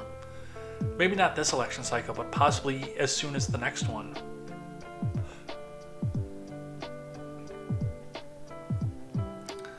From The Blaze, Biden meets with AI experts to discuss potential bias and prejudice risks as White House weighs tech regulations.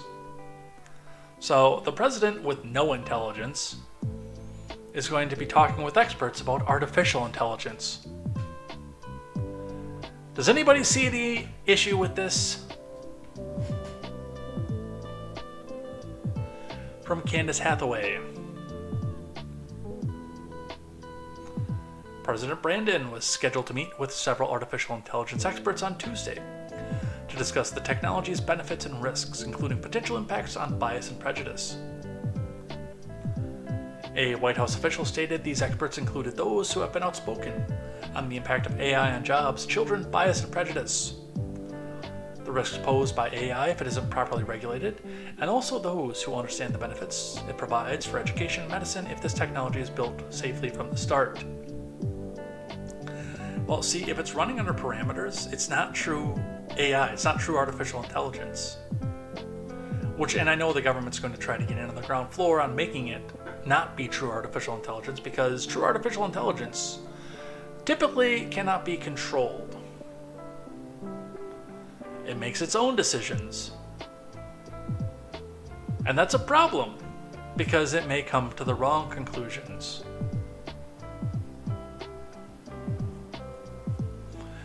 Boomboxer says, but the evil right wing is the biggest threat. Biden is traveling to San Francisco until Wednesday to hear from 8 experts in the industry, including Common Sense Media CEO Jim Steyer, Center for Human Technology co-founder Tristan Harris, former Allen Institute Artificial Intelligence CEO Oren Etzioni, and Khan Academy founder and CEO Sal Khan. Again, I still see the complete and full-on irony of the idea that Biden, who is so riddled with Alzheimer's and dementia that it's questionable whether or not he has actual real intelligence, is making decisions on artificial intelligence. Yeah, that's a thing.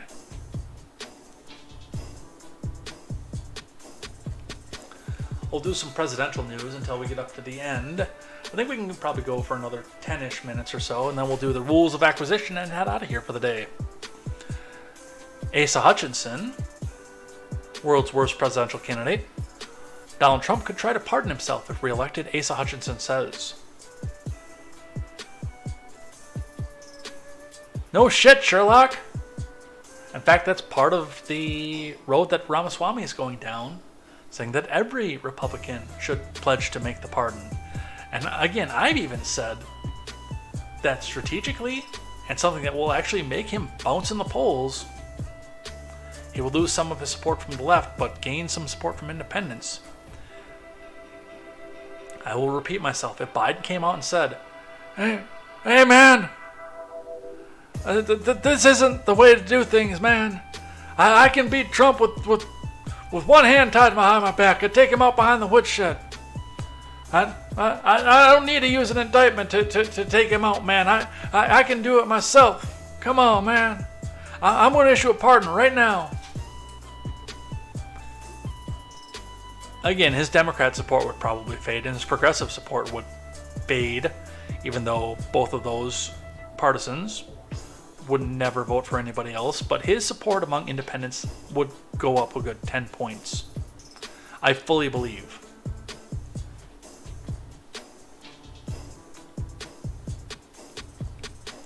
From Summer Concepcion, former Arkansas Governor Asa Hutchinson, who's running for the 2024 presidential nomination, said Sunday he expects that if former President Trump is reelected and convicted in the classified documents case, he will try to pardon himself. Well, I could certainly see Donald Trump doing that. That's exactly what he would intend if he got elected. And if his case was not brought to trial before then, he's likely to issue that as well, Hutchinson said in an interview on ABC News this week. From a legal standpoint, a constitutional standpoint, that is a question that the courts would have to resolve, he added. I'm doubtful of it. I don't think that's what the Constitution intended, giving the president the pardon power. But most importantly, it would be inappropriate, unseemly.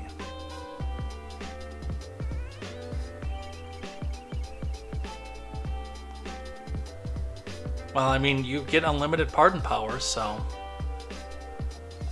why wouldn't you? Especially, and this is the thing that I don't think Asa Hutchinson gets.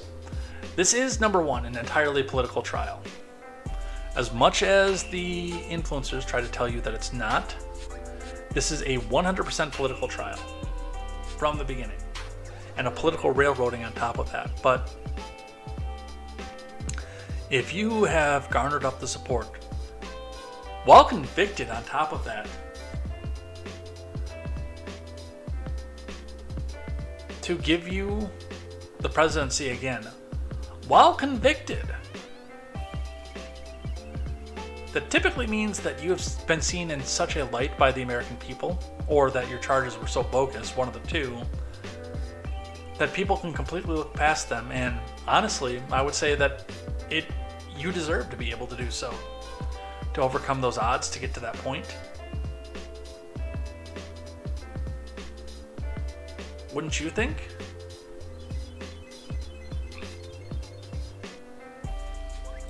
Hutchinson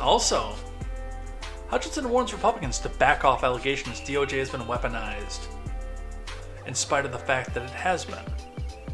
From Julia Mueller. Asa Hutchinson, one of several GOP presidential candidates, warned his fellow Republicans Sunday to back off allegations that the Justice Department has been weaponized.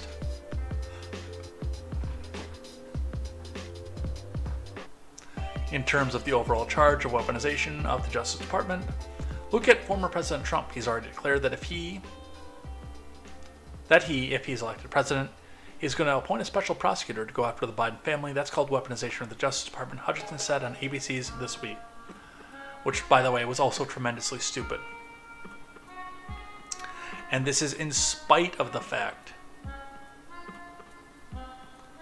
that I do believe that there was illegality on the side of the Bidens.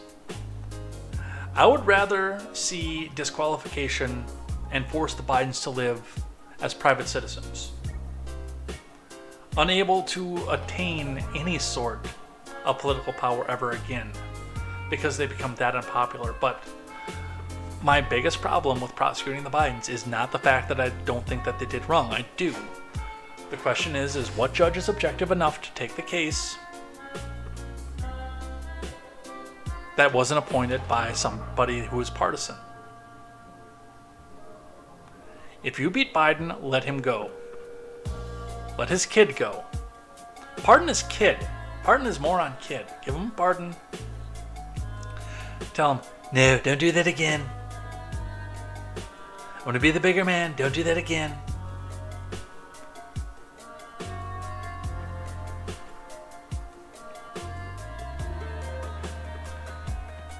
And so let's back off these accusations. Let's get back to being the party of the rule of law, of the justice system supporting law enforcement and the equal application of the law. Let's don't undermine the greatest justice system and criminal justice system and rule of law of the world today. This side of heaven, Hutchinson said. And then everybody slow clapped.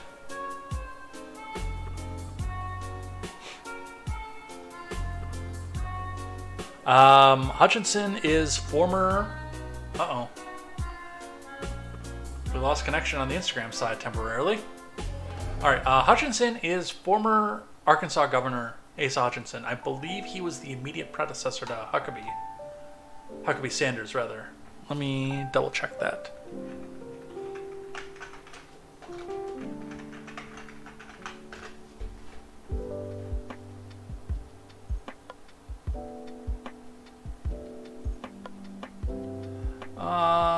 Let's see, Wikipedia. It's good enough for term papers, so we'll be able to get our information from that. Yep, I was right. He is, according to this, the direct predecessor to Sarah Huckabee Sanders. So he was the last governor of Arkansas.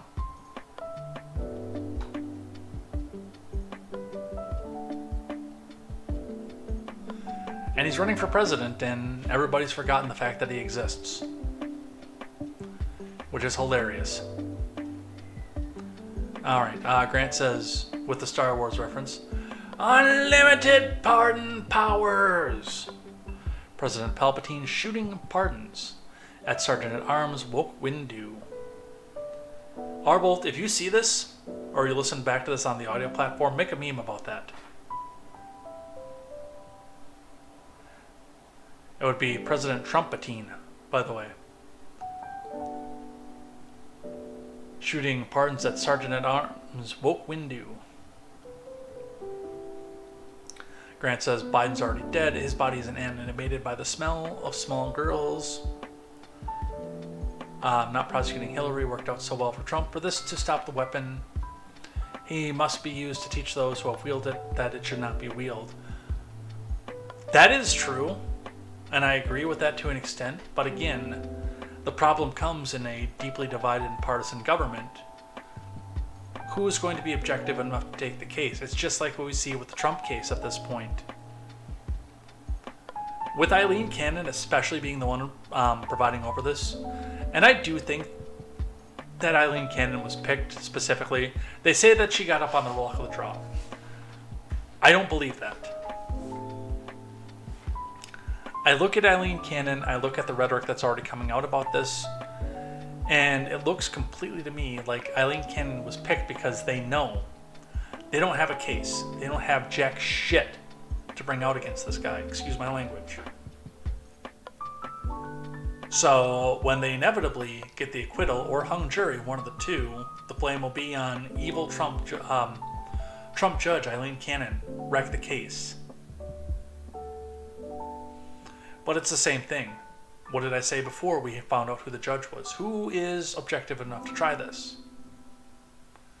The vast majority of judges in this country right now were either appointed by the Donald or Barack, with a few outliers that came from W, and a handful that are still holdovers from the Clinton era.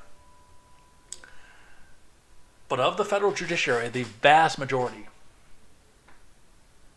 well, I suppose they're the Biden ones too now, but of the current makeup of the federal judiciary, the vast majority of judges who are available to preside over this case across the country, even if they judge shopped anywhere else in the country, were either appointed by Obama or Trump.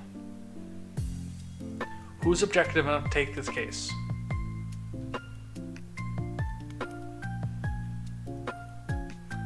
And we are sitting in a situation where no matter what happens in the Trump trial, even if he is found guilty on all counts, revoked of his Secret Service, and put into a prison for the rest of his life, half the country's not going to accept it. If he walks, half the country's not going to accept it.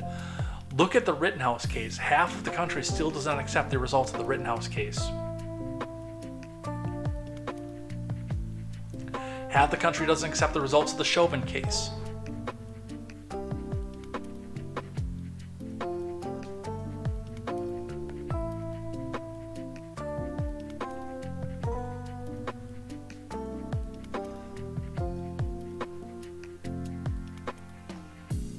So who is going to be objective enough to try this case and have the whole country accept it at the same time?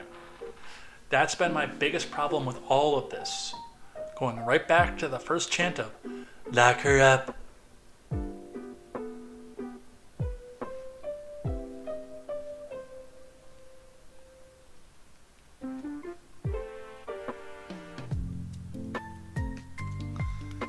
Chris Christie calls GOP presidential debate pledge a useless idea. Because he's all in on prosecute the man. What are we at? 53? Yeah, let's do this one. We're going to do this one, and I'm actually going to take this clip. I'm going to hold off on these stories here until tomorrow, because I'm going to take this clip here. I'm going to put it on the Clips channel, just to make sure that it won't get struck.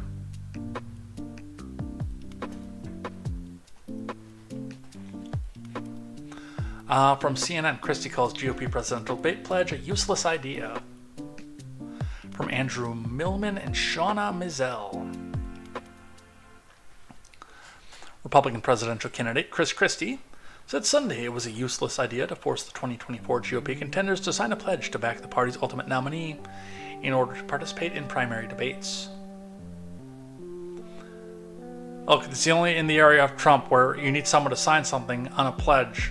So I think it's a bad idea, former New Jersey governor told CNN's Jake Tapper on State of the Union about the Republican National Committee requirement. Christie, who kicked off his presidential bid earlier this month, said he's expressed his views directly to RNC chairwoman Ronna Romney McDaniel, so this is not the first time she's hearing it. But he affirmed that he would do what was needed to be up on the stage to try to save my party and save my country from going down the road of being led by three-time loser Donald Trump, saying the former president cost the party the House in 2018, the White House and the Senate in 2020, and was responsible for the worst midterm performance we've seen in a long, long time in 2022. Honkity honk honk honk honk honk honk honk.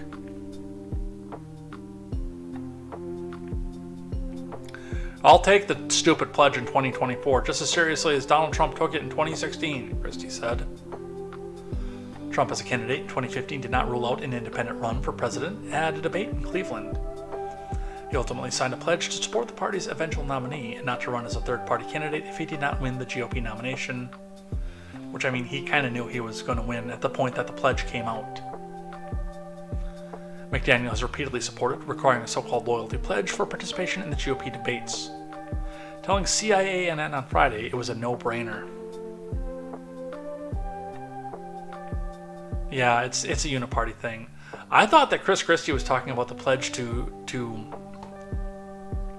the one that Ramaswamy demanded, to pardon Trump if they become the nominee. That's what I thought he was talking about. And no, I don't really agree with the pledge either. If you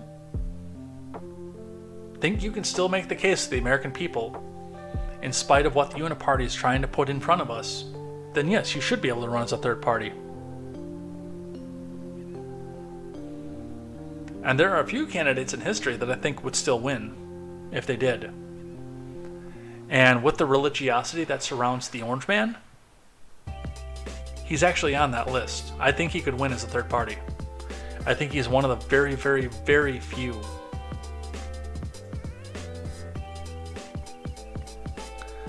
And the last one we will do today comes to us from The Blaze. That says, Chris Christie distinguishes himself from Republican field, signaling support for child transgender surgeries. From Joe McKinnon. Former New Jersey Governor Chris Christie announced late last month that he's running for president in 2024 in an apparent effort to distinguish himself from better performing candidates in the Republican field. Christie, presently ranked 7th on the average with less than 2 points to his name in the polls, has come out in support of child gender transition surgeries.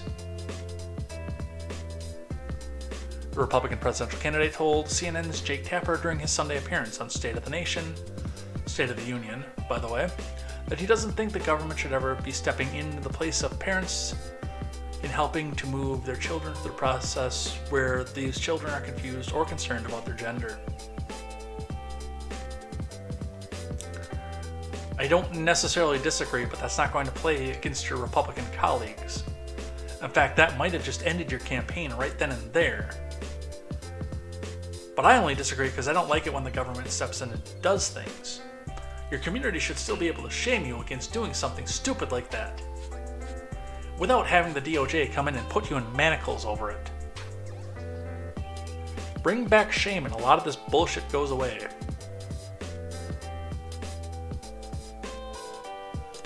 Rebuffing the warnings of groups like the New Jersey Family Policy Council, Christie ratified Democrat legislation S-3067, A-465 in 2017, barring public school districts from requiring transvestite students to use bathrooms or locker rooms corresponding with their biological sex. Why is this moron even in the race? I don't know. But it's time for the end of Chris Christie. Alright, and that's where we're going to call the news for the night. I'm going to go have myself some dinner. But before we finish off with the program, 2 things that were promised. Number 1, we're going to do the rules of acquisition because that's how we close all of our Tuesday show. So we'll scroll down for that. But I made a promise at the beginning of the show because I said that I will be going over on Monday to get my hair measured to see if it's long enough for donation or if we've got a little bit to go. So I made the promise that I would pull my hair out of the ponytail and show you how long we made it.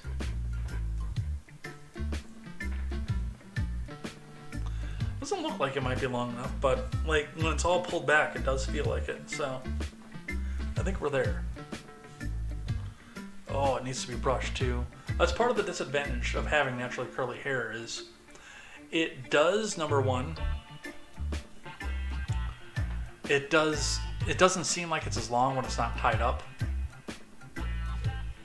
But yeah, I think we're just about at the point of going and making the donation.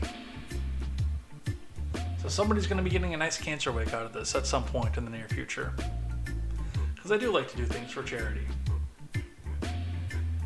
I do definitely enjoy taking the time and doing something. And it's been inconvenient, definitely, to have my hair this long. especially, again, with us coming into the 20s and me wanting to emulate 20s culture. My hair is way too long for that. And to be fair, I mean, I want to emulate 1920s culture, not 2020s culture. But I know that the end result is going to be good.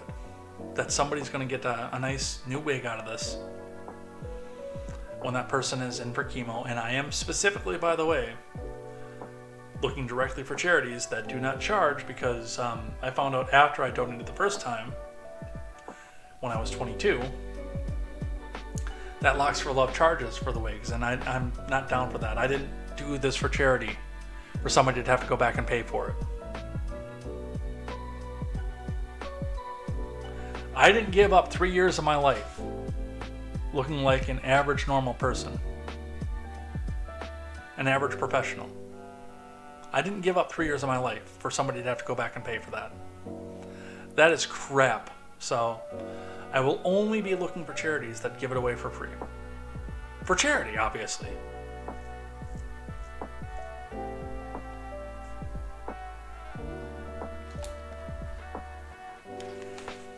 And now the rules of acquisition. God, I hate wearing my headphones with my hair down. That's why it's always tied up. That's why you never see what's in the back there, because I hate wearing headphones with my hair down. I do. Looks like a mullet. Although apparently that's coming back in style too.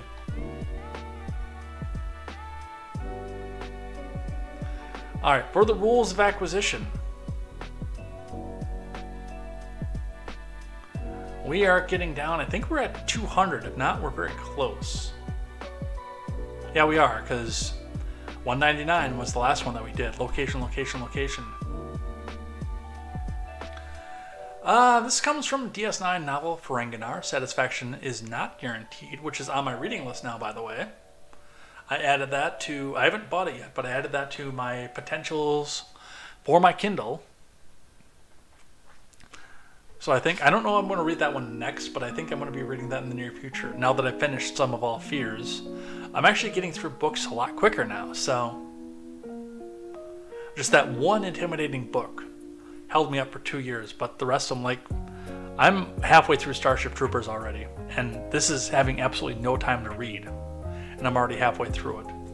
The chapters are nice and short, and it's a nice and short book too, so you get 10 minutes, you just bang out a chapter. And I know that a lot of the Star Trek novels are like that. I think I'm going to read the Darth Bane trilogy, though, next after that. But we're not talking about what I'm reading next. We're talking about the rules of acquisition.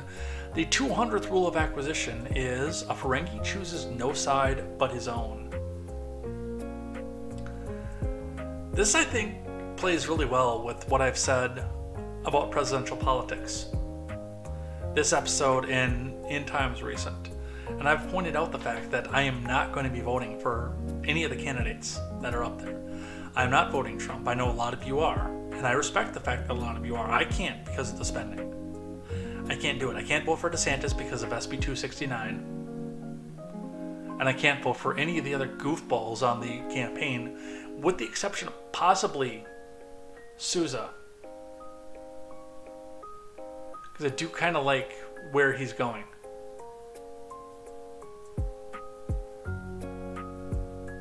I think I got his name wrong, but the Miami mayor, who nobody knows who he actually is, but we did talk about him when he threw his hat in the ring, and he's got some good ideas, but a Ferengi chooses no side but his own. When being good capitalists, that is one thing to remember, is that your customers can be of any political stripe, any race, any gender, can take any side in a war, can take any side in any social issue. But your goal as a good capitalist is to make money. Now, the joke is when I say the other sides and various other things, I do know that there are national borders and money's different colors, but just to bring it into a local sense, you know, these people are all different, they all think differently, and many of them may not think the same as you do about things, but their money is all green and it all spends the same. You are taking care of yourself. maybe you might have to swallow your pride and say, oh, yeah, no, I like what you have to say about Biden. But in reality, once you have their money, just like the first rule of acquisition, once you have their money, you never give it back. You swallow your pride, you say a couple Hail Marys after, and again, their money all spends the same. No matter what side they're on, their money all spends the same. You are taking care of yourself, especially when you're in business. Especially when you're in small business land too, because there are a lot of times with that where you can't afford to turn away customers. And you wouldn't want to, again, either. Even if you think that the person who's coming in has the absolute stupidest ideals, should not be breeding, should not be in the gene pool. His money spends exactly the same as the person who agrees with you on everything else.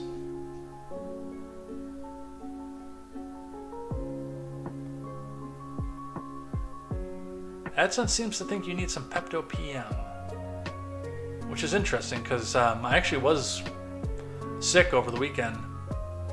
I was partially stemmed from not getting any sleep. And they hear me complain about not getting any sleep because I complain on this channel all the time. Plus, when I do get overtired, I get sick to my stomach. So there's that aspect of things too. I can see that. I can see why it would pop up like that. When I go on either an all-nighter or go on 2 hours of sleep, my stomach just kills. So yeah, I can see why that's popping up. But with that, remember, a Ferengi chooses no sign but its own. Everybody's money spends the same. So swallow your pride, avoid the political conversations if you have to, but get their money because it's your side. And with that, we're out of here for the day. God, I hate wearing my hair down with headphones. Again, that's why I never do it. I know KTZed and I talked about that because I couldn't understand how she did it when she was on that Zed Redemption. I couldn't understand how Elaine did it either, but I think typically she had earbuds in.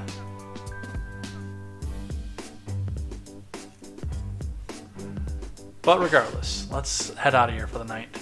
Let's finish up. I'm going to look at that charity after we're off stream here. See what's going on with this clothing drive. Maybe we can build something for that. I don't know. Where's the outro music?